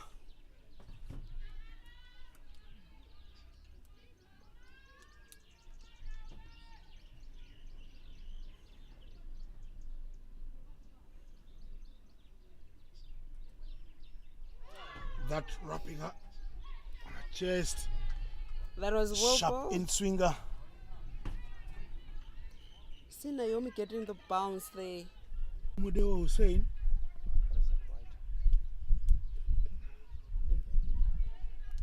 It was going to be a would have thought a little wiser, thinking that this is Naomi's last over, to play her with some little caution. She didn't take off for the run the previous over. Things not going well for Tanzania at the moment, Innocent. They find themselves in a spot of bother, but it's early days in their innings. They can dream differently and dig deep into their coffers for that last energy reserve. Yesterday they won a game that took a lot out of them, a 1-run win against Rwanda. They must make this semi-final count. But at this level, Anything is possible. You can be a favorite, but you could end up with breadcrumbs on your plate if you turn up late for your meal, because the early bird catches the worm, and Namibia find themselves in that position for now. Agnes Joseph Kwala here to bat at number 5. She's a no-rounder. She bowled a very exciting spell with the ball. She was the player of the match yesterday as Tanzania toppled Rwanda. Sharp in swing and well played. Hitting the deck very hard. Naomi. She's being pumped up by her teammates.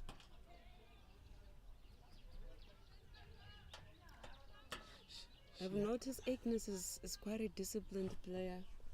In your bowling, she knows she has that game awareness thing. She knows how to go about a game. Will she be able to do that even in her batting? Let's wait and find out. And that is the end of over number 7. The score is 28-3. Naomi Benjamin finishes her spell with impeccable figures of 3 for 8 in 4 overs, 1 maiden, 3 big wickets, 3 top order wickets. Could it be the straw that broke the camel's back?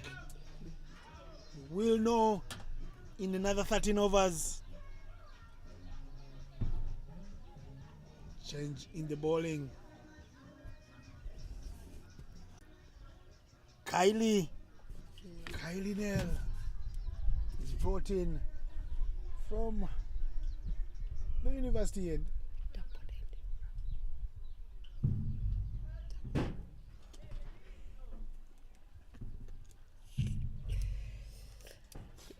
Let's see how Agnes goes. How about your innings? Hit very hard. What a beautiful stop. That was going to race away to the boundary, but because of the packed on-field side, it only finds Mekalaye Mwatile standing in covers.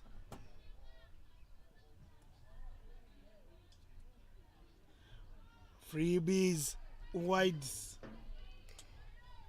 Can you see the intent of Agnes? She want to take on the bowlers. And I mean, she really has to. She has to if she wants to see her team winning this game.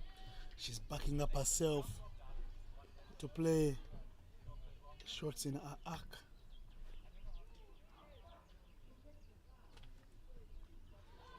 Big swing. I wish I could whisper to her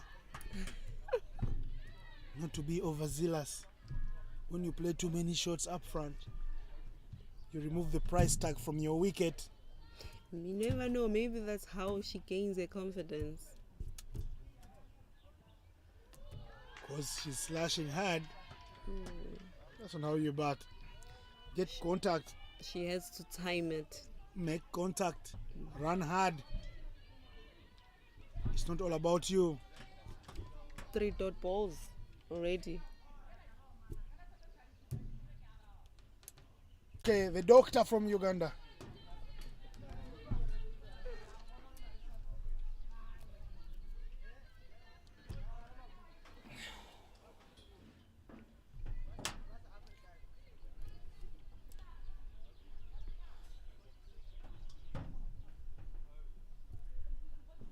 Hit very hard again to Mwatile, who is limping this time round. She'll take it in good faith. She's got to work hard for the team, but Agnes has sent out a clear signal that she's going to be coming hard. So the onus is on the coach to either send the fielder down, give her the one, or to let any slip be a boundary. Yeah, they need to put a sweeper there. Agnes trusting her power.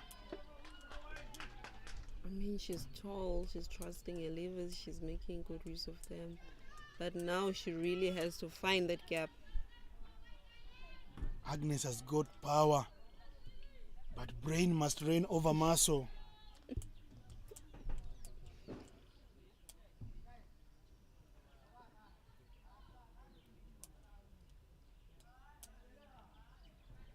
In the middle, Well played there by Agnes. well said, Kando. She looked like anything like a wild swing would have had her walking back to the hut right about now. It is 8 overs done here in Habaroni at the beautiful facility that is Botswana Cricket Association main oval. Oval number 1. The score is 30 for 3. Tanzania need 78 runs from 72 balls. They have 7 wickets in hand. They are moving at a run rate of 3.75. They require a run rate of 6.5. It's getting exciting. Is this what you envisaged when you left your beautiful suit at the Havana Resort this morning? The game is really quite getting interesting, yeah. We'll have a change of bowling change for Namibia. That will be Jorinda Fori.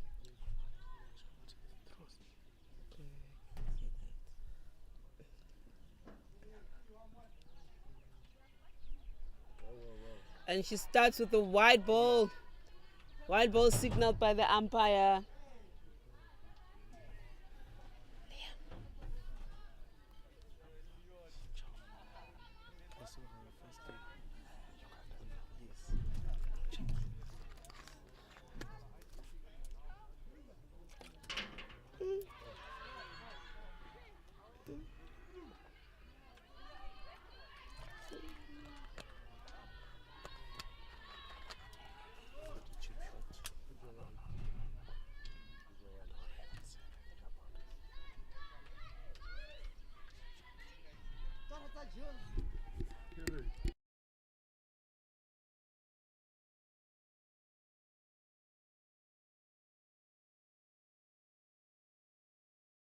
I was just saying this one caught a chip shot on the body.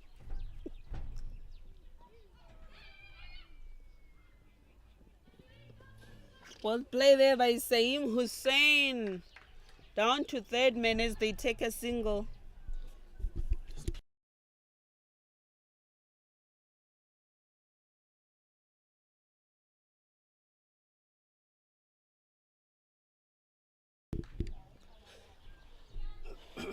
Irina Fury into the attack. 2 balls out of her system.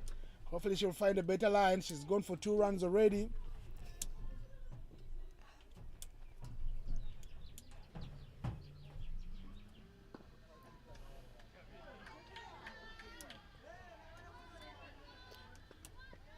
Agnes trying to pull that one. I think it kept low.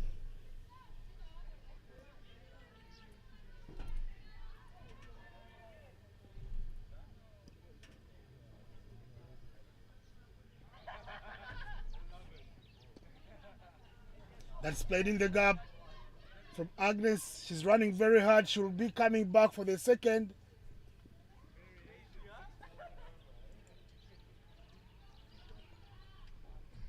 Agnes and Saumu trying to rebuild from a position of being under the pump.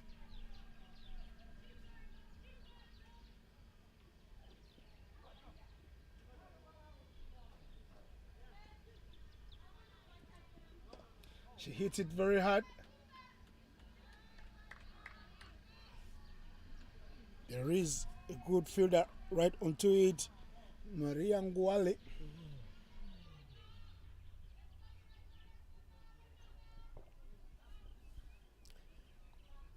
Are these two going to have a good partner?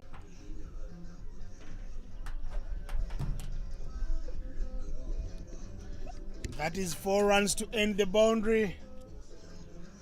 38 for 3 after 9 overs.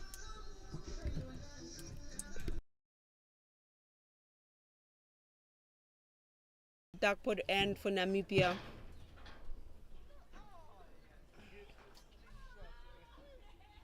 through very, very hard. If you check the field set for Namibia, 4 guys on the offside. I feel they should drop one fielder and have a sweeper. Agnes plays that one to Kalkonam region as they take a single, bringing the score to 40-3. They keep scoring in tens, and that's the beauty of the game. If you keep the scoreboard ticking, the runs will move. Full toss, hit very hard. Good fielding from Yorinda Fury. No, she messes it up. 4 runs to the total. The partnership here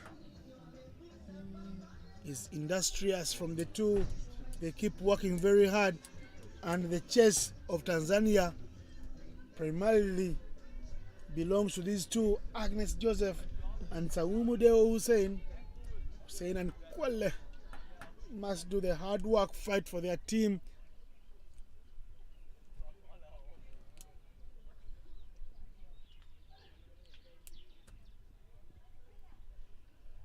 White ball there signaled by the umpire. Very big over for Tanzania thus far.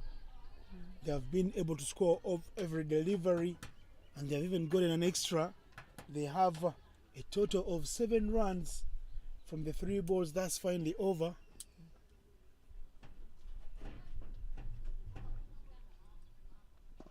Hit very hard. Mwatile is up to the task. Yeah, very good covers it.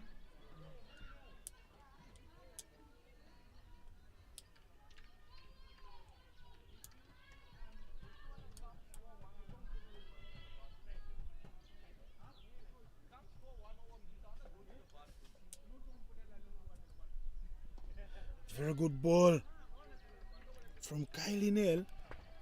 She seems to be bowling to a field side, quite disciplined. But Saumu has been there long enough to know I can't be scoring off every delivery. She's got 16 from 16 with 3 boundaries, and she's willing to play a long innings. That's exactly what. Beauty of a ball to end the 10th over.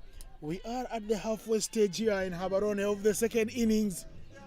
If this was a basketball match, we would be done and dusted with the 3rd quarter, and the score is In low.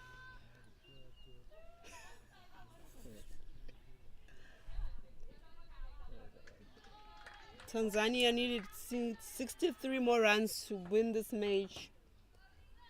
As you see there, Agnes Joseph, she swings and she misses. Yorinda Fury went for 8 runs in her first over.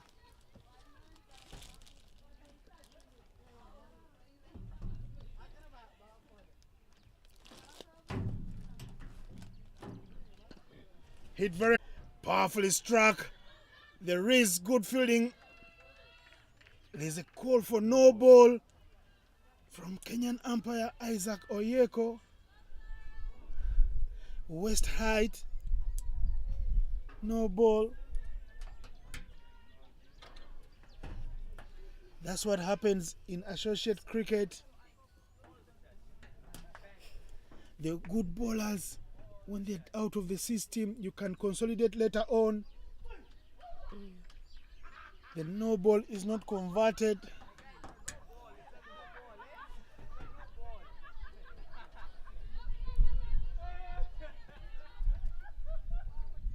Yorinda Fury coming in with Fury, the Fast and the Furious. Have you watched any of the movies? Yeah, I have Innocent, but I can say I'm not a movie fan.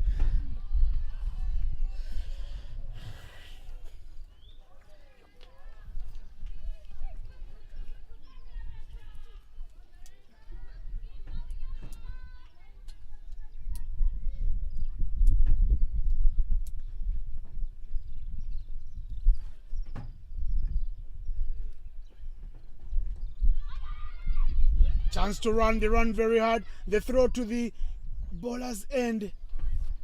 Yorinda Fury wasn't interested. She didn't offer enough backup. Good call there by Samu Hussein. And it is the end of 11 overs. The score is 53 for 3. There will be a change in the comms box. Florence Samanyika, top order batter, bowler. I don't know if she's a bowling all-rounder or a batting all-rounder for Team Botswana. Will come through the Zebras. So, Florence looking so cute today. What's happening to you? Could be the headscarf that I have on. It's very hot out here. I shudder to think why you have the scarf on, yet it's very hot. Is it a bad hair day for you? Yes, it's definitely a bad hair day. Oh, this is very interesting. The runs on the board by Namibia are not that much. Looking at how Tanzania were able to get to 115 yesterday. Win 6.11. Very good ball to start things up here. Angela van der Merwe, we saw her what she can do with the bat up front. She's asked to roll over her arm with some spinners. Not scared to give it flight. A little turn there as well. Looks like she's an off spinner there with a in turn there.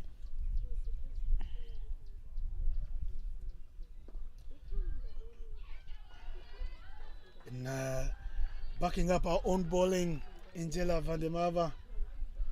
Right there with Kylie Nell offering back up. 3 balls, 3 dot balls. No, it is a little bit impressive for Tanzania. They were going at 3 and over, but now they managed to get to 4. I think it's just about That is time. in the middle, straying onto the pads, punished, hit over the fielder, standing at square leg. 3 balls, 3 dot balls. 4th one not right onto it. The money punished away by Agnes Joseph, who continues to play a beautiful innings that will keep Tanzania believing. Tanzania needing 51 from 50 balls. I tell you, the moment you see the balls lower than the runs needed, it's a 50-50 chance. But if it's runs needed higher than the ball, lower than the balls, then it's a definite win for the batting team that's chasing.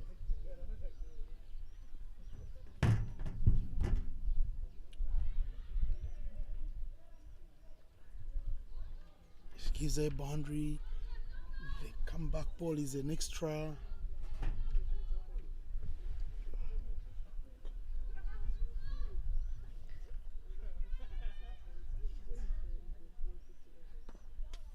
Hit very hard. This is a beautiful shot. You won't see many of such beautiful shots. Angela van der Merwe did ask Agnes for her driving permit. Well, she got out the driver from her golf bag and gave her a full face here. Not at the golf club, but at the cricket club. 4 runs to the total.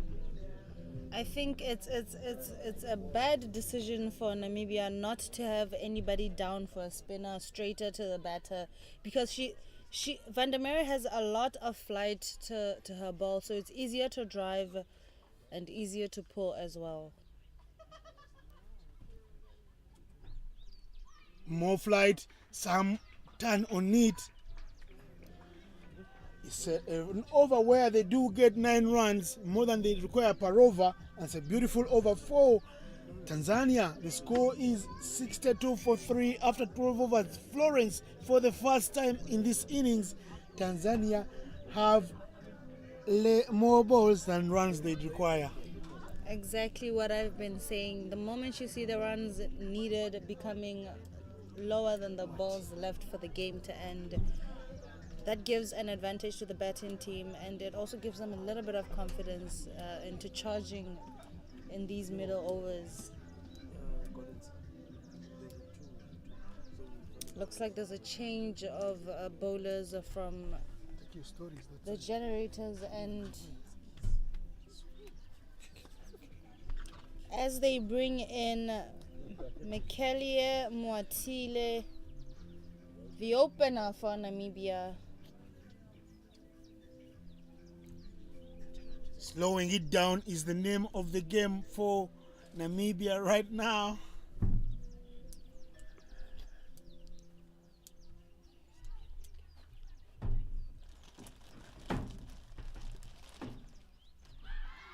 Big appeal. I tell you, that was a good shot for leg before wicket. Saumu, Deo Hussein will think she's survived. And she'd be happy with that. Good stuff for Mekalaye Mwatile. She's rolling over arm with some exciting left arm spin. Call it left arm slow.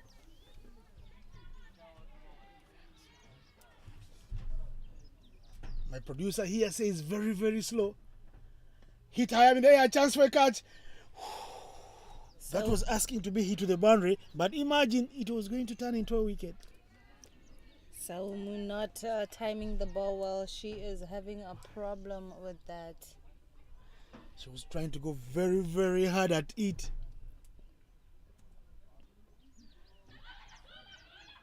They ask her to throw it to the bowler's end. Mwatile is there. Mwatile is a very good fielder. You don't want to take on a player like Mwatile. You see, if Mwatile does repeat that ball, that almost became a wicket for Saumu. Kwele is a bit taller, so that would be a nice shot in range for her to take it all the way to the boundary. But Namibia is kind of prepared at the boundary for these kind of balls. Namibia continue to attack. Attacking philosophy here on show from the Namibians. The field stays in.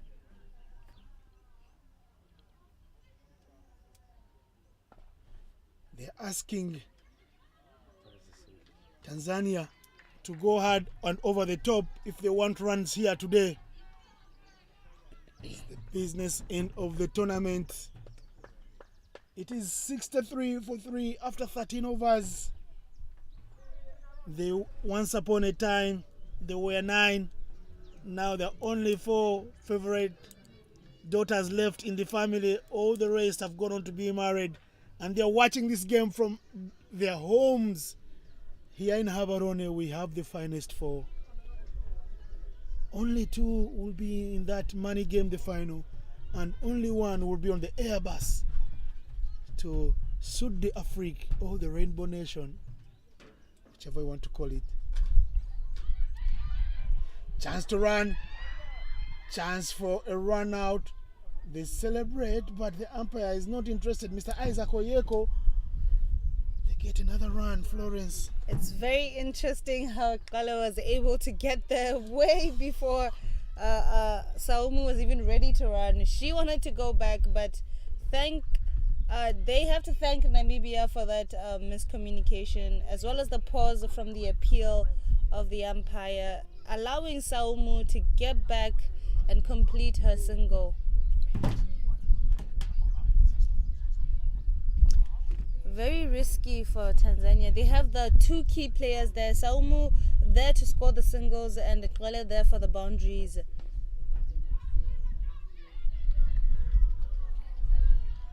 Good fielding from Saima to Adeleni. Angela Vandemava and Mwatile, the 2 openers, are bowling right now. They need to bowl in partnerships to strive for the runs flow.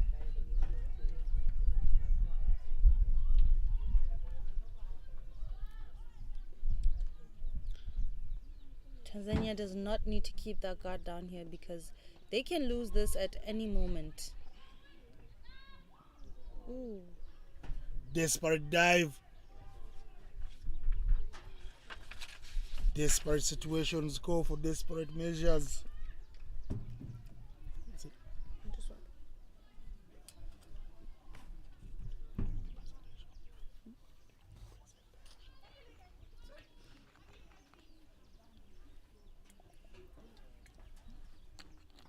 Hit very hard. Oh, that was a catch. But looks like Namibia borrowing from this leaf from what the Tanzanian script did look like. They've put down some already. Not one, not two, but four. While they're celebrating there, thanking her gods for a drop catch like that. Namibia very tight in the fieldings, not allowing Tanzania any singles in the 30.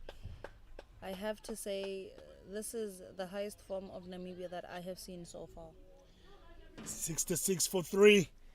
After 14 overs, the required run rate goes back up to 7 per over. Still gettable, but the attacking field of the Namibians requires Tanzania to play with some improvisation. They are under a lot of pressure here. So it is up to the two in the center to see how they relieve themselves from that kind of pressure. Matile bowls it very, very wide on the leg stump.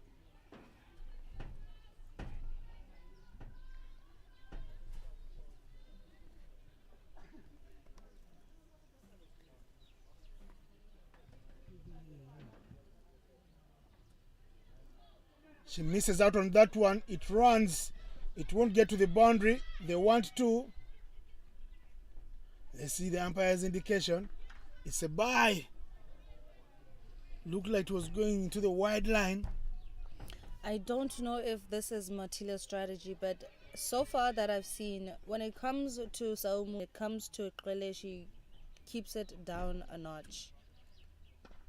Hit very hard. Bakwala.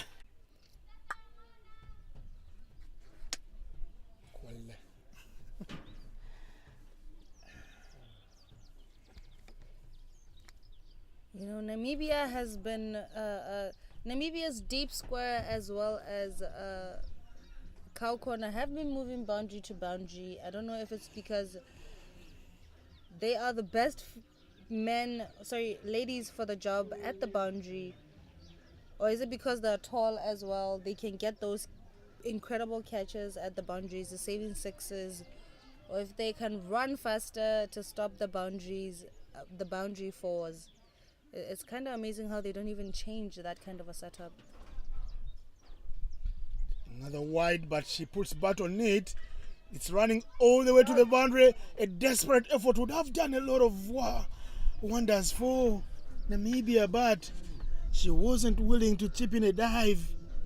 Angela van der Merwe, she says, I have a final to play. I don't want to be getting injured right about now. Hopefully we see her in the final. But the two girls out there in the middle keep working and working very hard. Agnes Joseph moving on to 27 with 5 boundaries. So 20 of the 27 runs, she's scored them in boundaries. Good delivery from Mwatile.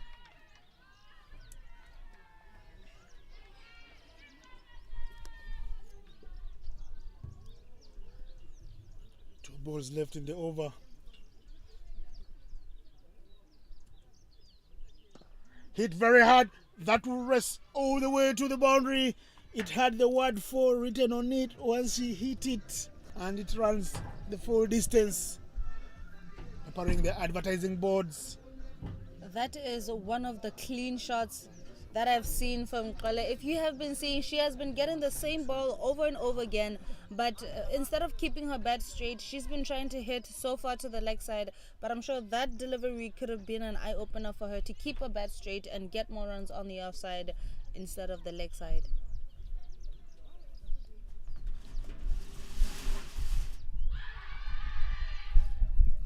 Big appeal for leg before wicket. Agnes Joseph does survive. The LB shout was good from the Namibians, but it is 15 overs done here on day 6 of the ICC Under-19 Women's 2020 World Cup Africa Qualifier. We are into the business end of the tournament. Namibia up against Tanzania. Namibia batted first, got 107 for 8. Tanzania, they are staying afloat in murky waters at 76 for 3 after 15 overs. Agnes Joseph on 31 from 35. Saumodeo Hussein on 20 from 25. But are Namibia missing the trick because Agnes Joseph unwell? They still have 4 wickets in hand. 107. There's a new batter in. It's the left-hander. The elderly stateswoman. She can bat, this girl. She bowls very good, exciting spin. Left-hand bat. Mwanamvua Hamisi Oshanga. But you see, Tanzania is a little bit slower here, because if you see, when Garasas was in, she was taking very quick singles right in front of the eyes in the 30-yard, and Tanzania failing to replicate that, being a little hesitant and taking a lot of risky runs as well.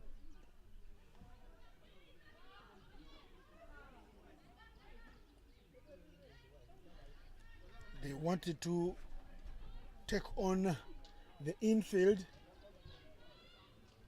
Kylie Nell, quick onto it. I am telling you, a conversation is much needed for the new batter here. There's a lot at stake, but she does manage to sweep it, and they will come back for a second run. I am sure Kwele told her that it is the death overs that we are facing at this moment, so every run counts. We need to push and run as hard as we can if we are going to come somewhere closer to defeating the score that Namibia has put on the board. 27 needed from 26. I tell you, this is the closest it can get. I feel like we are going to be having a situation the same as yesterday, neck and neck, and only one ball difference is going to make it possible for one winner to emerge. Hit straight to mid-wicket region. Oh, no way. Big miss. It has everyone watching on tenterhooks here. The dugouts.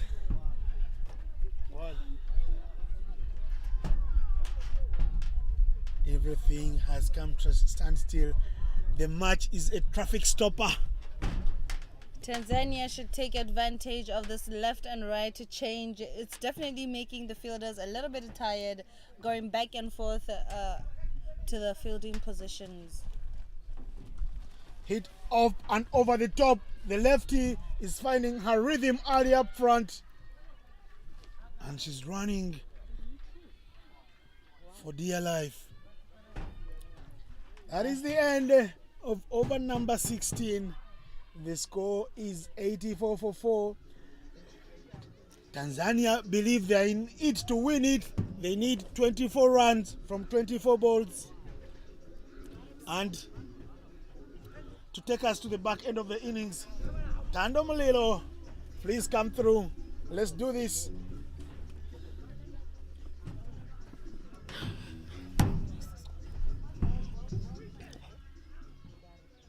Tando, 24 from 24.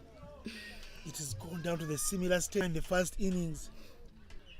This is going to be a heartbreaker of a match, a nerve-breaker. It's tension-packed here. You look at both dugouts staying calm. They don't know what is to come. Both will be praying and keeping their fingers crossed. Afternoon, Innocent. Yeah, the pressure is on for both teams, and she blazed that one all the way to the boundary. Fine leg region, it runs all the way for 4, bringing the total score to 88 for 4 after 16.1 overs. Pressure is mounting up the Namibian team, but this game can still go either way, Innocent. I tell you, it is advantage Tanzania for now. After that boundary coming off the first ball of the over, Angela Vandemava, you feel sorry for her. She missed the ball. She ran after it to pick it from the boundary ropes, and she wanted to bury her head in the ground. Yeah, one thing that I've realized with More misfields. The miss through. It's all happening here. Yeah, like I was saying, one thing that I've noticed about this field, the outfield is very quick. You miss it, it's gone all the way to the ropes.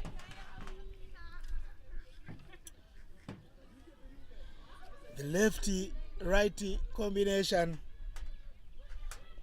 will have them thinking extra hard. And Mwanamvua knows a thing or two about getting quick runs. She's got 7 from 4 without even striking a boundary. Yeah, this really, it's giving the Namibian bowlers pressure, having this left-right combination in the crease. They will struggle to bowl at the right channels. You see that? Full toss. Where's the ball? More misfields. It's all happening Tanzania's way. Namibia are playing into Tanzania's hands, giving them a chance to cross the finish line without any pressure. Boundary ball, stop the ball, hand into the keeper, keep the pressure up. They're not doing that. 15 more runs for Tanzania to win this game. This over doing no justice for the Namibian team.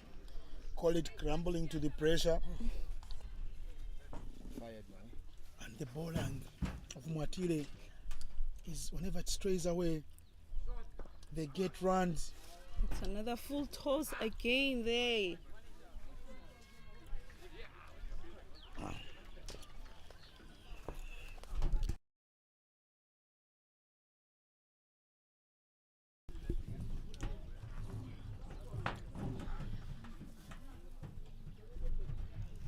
Tanzania needing 14 more runs to win this game. From a situation of needing 7 runs per over just 10 balls ago, they now need just 4 per over. Pressure now being drifted to the Namibian team. That's what happens when you run out of bowling options quickly. Francois van der Merwe, the coach, asked the top bowlers of Namibia to bowl 3 over spells.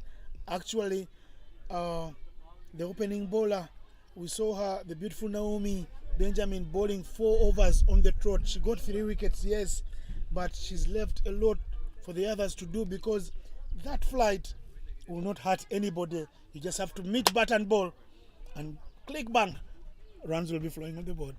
Exactly what Agnes Joseph has done by playing a long innings, and she got a reprieve. She was put down, and now Mwanamvua Hamisi Ushanga, elder stateswoman, because she plays for the senior side, she's been in such scenarios a zillion times, and she comes here. She's got already 12 runs from 6 balls, and she's striking it at 200%. She's hitting it like senior. She is, and she's supporting Agnes Joseph very well in the crease there. Agnes being in the crease for a very long time. She has occupied the crease for a very long time. I'm sure now she's seeing that ball like a football. And that is the end of over number 17. The score is 97 for 4. Tanzania are continuing to believe. They need 11 runs from 18 balls. They have 6 wickets in hand. If they lost this one today, they'll never forgive themselves. They'll never, I'm sure it would haunt them for the rest of their lives. So we're in the ICC Under-19s T20 World Cup Africa qualifier. Namibia taking on Tanzania in the first semi-final of this tournament. Earlier on, Namibia won the toss and elected to bat, putting a score of 107 on the board. At the moment, Tanzania are on 97 for 4 after 17 overs. Tanzania only needing 11 runs to win. And here in the attack, the one opening bowler that did keep an over, Saima Tuhadeleni, is back in the attack. Hit to third man, misfield, and that is 4 runs. The tail of the tape. She seems to be having a bad day in the field. The previous over, she was fielding down this boundary long off. She misfielded again. Now the ball is following her. I tell you, that boundary seals the story and gives you the storyline if you're a journalist like yours truly and my close friend here behind me, Leboa Moren. The story of the day, the misfields in the back end of the innings have cost Namibia dearly. As they always say, the better team that fields always wins the game. But then with these misfields, Namibia ain't doing themselves any justice.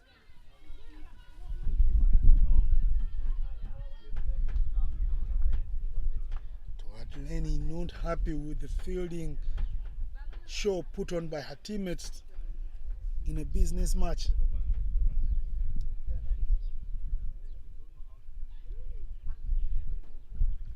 Good comeback balls, two of them, but that boundary will hurt because they needed an over that could have gone for 1, 2 or maximum 3 runs. It goes for 4 runs, what they require per over. Now they need 2.8 per over, under 3. Exactly. Namibia are under pressure. We saw in the previous over the captain was Hit. tilting by the boundary. That on its own is pressure. And she hits it. It goes all the way to the boundary, bringing the score to 105 for 4. Tanzania only needing 4 more runs to win this game. Top shot. Agnes proving to be far much better than this Namibian attack. That top shot betrays some of the teams that are being in this tournament. We've seen Malawi clapping very, very hard there, supporting their neighbors, Tanzania. 3 from 14. Good calling. There is no pressure whatsoever when you need 1.5 runs every over. And well played there by Agnes Joseph. Only divine intervention, only a miracle of marginal promotions can save Namibia from defeat here.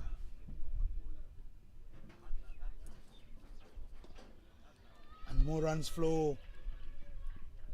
They say only 1, but only 1 is enough from Tanzania because they need 2 runs from 12 balls at the end of the 18th over. The score is 106 for 4.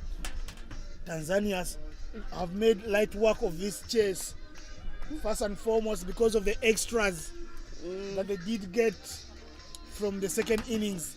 Tanzania giving away only 7 extras, 4 wides in that. Namibia have already given away 9 wides and a total of 14 extras.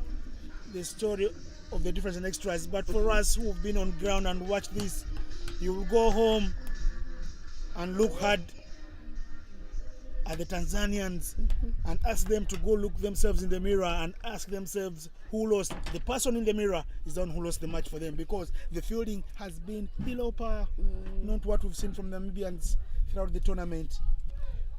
That spells you there's work to be done by Francois Vademava, the coach. Dorinda Foray comes in to ball the 18th over for Namibia, coming from the golf course end. Dot ball in the first ball of that over. They still have a fielder at fine leg and third man. I don't know why, because they only need 1 run for the power play and 2 to win. Bring them in. Let's create some magic here. Swing and miss there by Agnes Joseph. Agnes has been playing exceptional well in this game. Bowling 4 overs, taking 3 wickets of 4 overs. And she's here on 46. She's just 4 runs short to scoring a half century. She was the woman of match yesterday. She's on course to win back-to-back accolades here. Her trophy cabin will look like a... I can say she's consistent on taking that player of the match. Same thing, that line outside of stump. She's going for power, Agnes. She is, but then now she's not even moving her feet. Look at just a little dab to third man.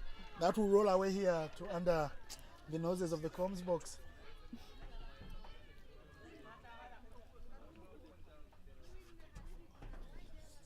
18.3 overs bowled. Tanzania 106 for 4, only needing 2 runs to win this game. More misfields. The scores are level thanks to Naomi Benjamin. She was exciting. She was thrilling with the ball in the field. She gives it all away. Scenario of washing all your white linen and putting it out in the dirt to dry. Tanzania needing 1 more run to win this game. The score is 107 for 4. Anywhere will do for Tanzania. Their team is on the boundary line ready to celebrate. They came here as favorites. They lost to Rwanda in the last pool match, but that will not count because they've won the business match and they will be in the money game. That guarantees them some more money, some more funding from the ICC, because the ICC does give teams that go to the World Cups money for preparations, so they could have another chance to travel and tour the world, because when you play cricket, you do benefit in so many ways. You travel the world for free, you play the beautiful game, and you earn a living from it. Exactly, but they mustn't forget that they're just one step away from getting all that. They're playing in the finals. Hit over the top. That is it. Game, set, and match. It's all over here in Abarone for the first semi-final. The Tanzanian fielders will run on. They run into frenzy. They win this one. The East Africans do rise above the Southern Africans. Namibia, they will be going back to the drawing board. They will share commiserations with each other. They've put in a hell of a shift. They lost the opening game of the tournament to Uganda by 4 wickets, and they lose this one by 6 wickets, the business match. They will shed some tears on the day of tomorrow. Tonight is going to be a long one for them, for Tanzania. Look at them. The Malawians joined them on the pitch to celebrate a famous win. It is the East Africans that do rise above the South Africans, and one East African team in the final. The next game is also an East African derby. We will be seeing 2 East African teams in the final, hook or crook. The game has been a very good one. Tanzania winning with 7 balls to spare. You look at the second innings and see that Jennifer Kimaru and Martha Kalista fell early for 0 and 1 because Benjamin Naomi, the beautiful opening bowler from Namibia, was on fire, bowling grenades of deliveries. Rahima Kibwana came in, got 11 from 20. Saumu Deo Hussein and Agnes Joseph rode their luck, dropped once and twice respectively, and they slid straight along. Agnes Joseph, easy pickings for woman of the match, getting 47 not out from 49. But look at that boundary column. She got 9 fours. That is, of the 47 runs, 36 of them were boundaries. And then Mwanavu Hamisi Ushanga, the lefty, 18 of 8, striking it at 225. Hey, it's all happened in the first innings. And I tell you, Namibia have given more extras, 14 in total, to what the Tanzanians gave them only 7. The difference in the bowling. The top bowlers for Namibia were bowled out early. The fielding at the back end of the innings wasn't the best. And that is it from here in the first semi-final. Tanzania will take a day off. They will be licking ice cream in celebration and partying all evening and enjoying the day off at the beautiful Avani Resort, because they are into the final. 47. We will be joining you shortly for the match presentation with Tando Molilo. And then later in the afternoon, after lunch, the East African sisters, the neighboring sisters, Rwanda, Uganda, in the second semi-final. Stay around on your streams. It will all be happening.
afternoon, ladies and gentlemen. Welcome to the post-match presentation of the first semi-final of the ICC Women's Under-19 World Cup Qualifier Africa, a match played between Namibia and Tanzania. First of all, we'd like to thank Botswana Cricket Association for hosting this tournament. A round of applause to them. With me is Aino Chabi from ICC Umpires. Is the one who's going to present the player of the match. I'd like to call upon the captain of Namibia to come forward, please.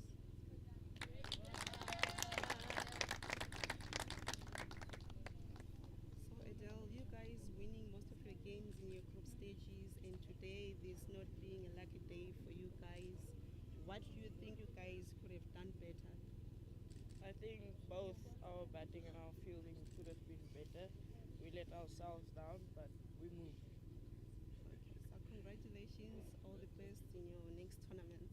Thank you so much. I'd like to call upon the captain of Tanzania, Jennifer Gabriel Kimaro, to come forward, please.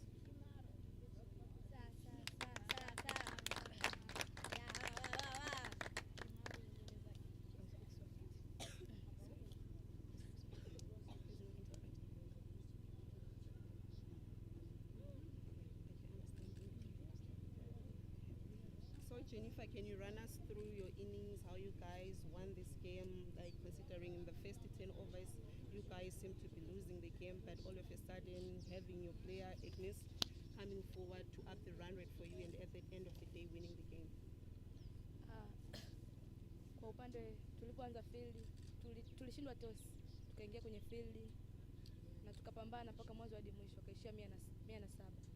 Tukaingia kwenye betting, mabasemen wa kwanza walitoka, lakini mabasemen wa mwisho wakaperform.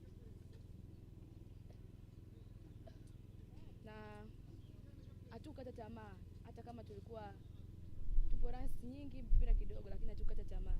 Na tunashukuru Mungu tumeshinda. So congratulations, all the best in the finals.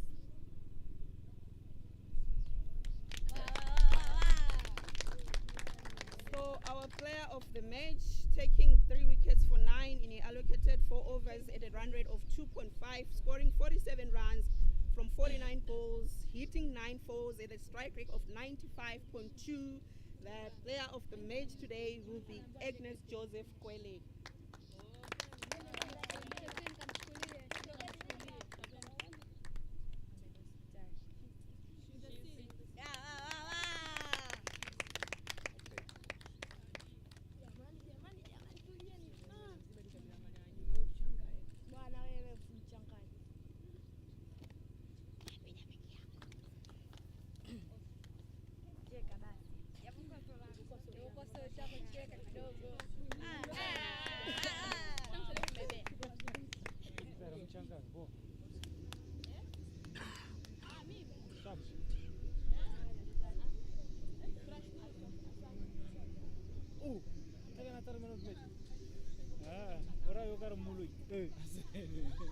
Kera no serentro.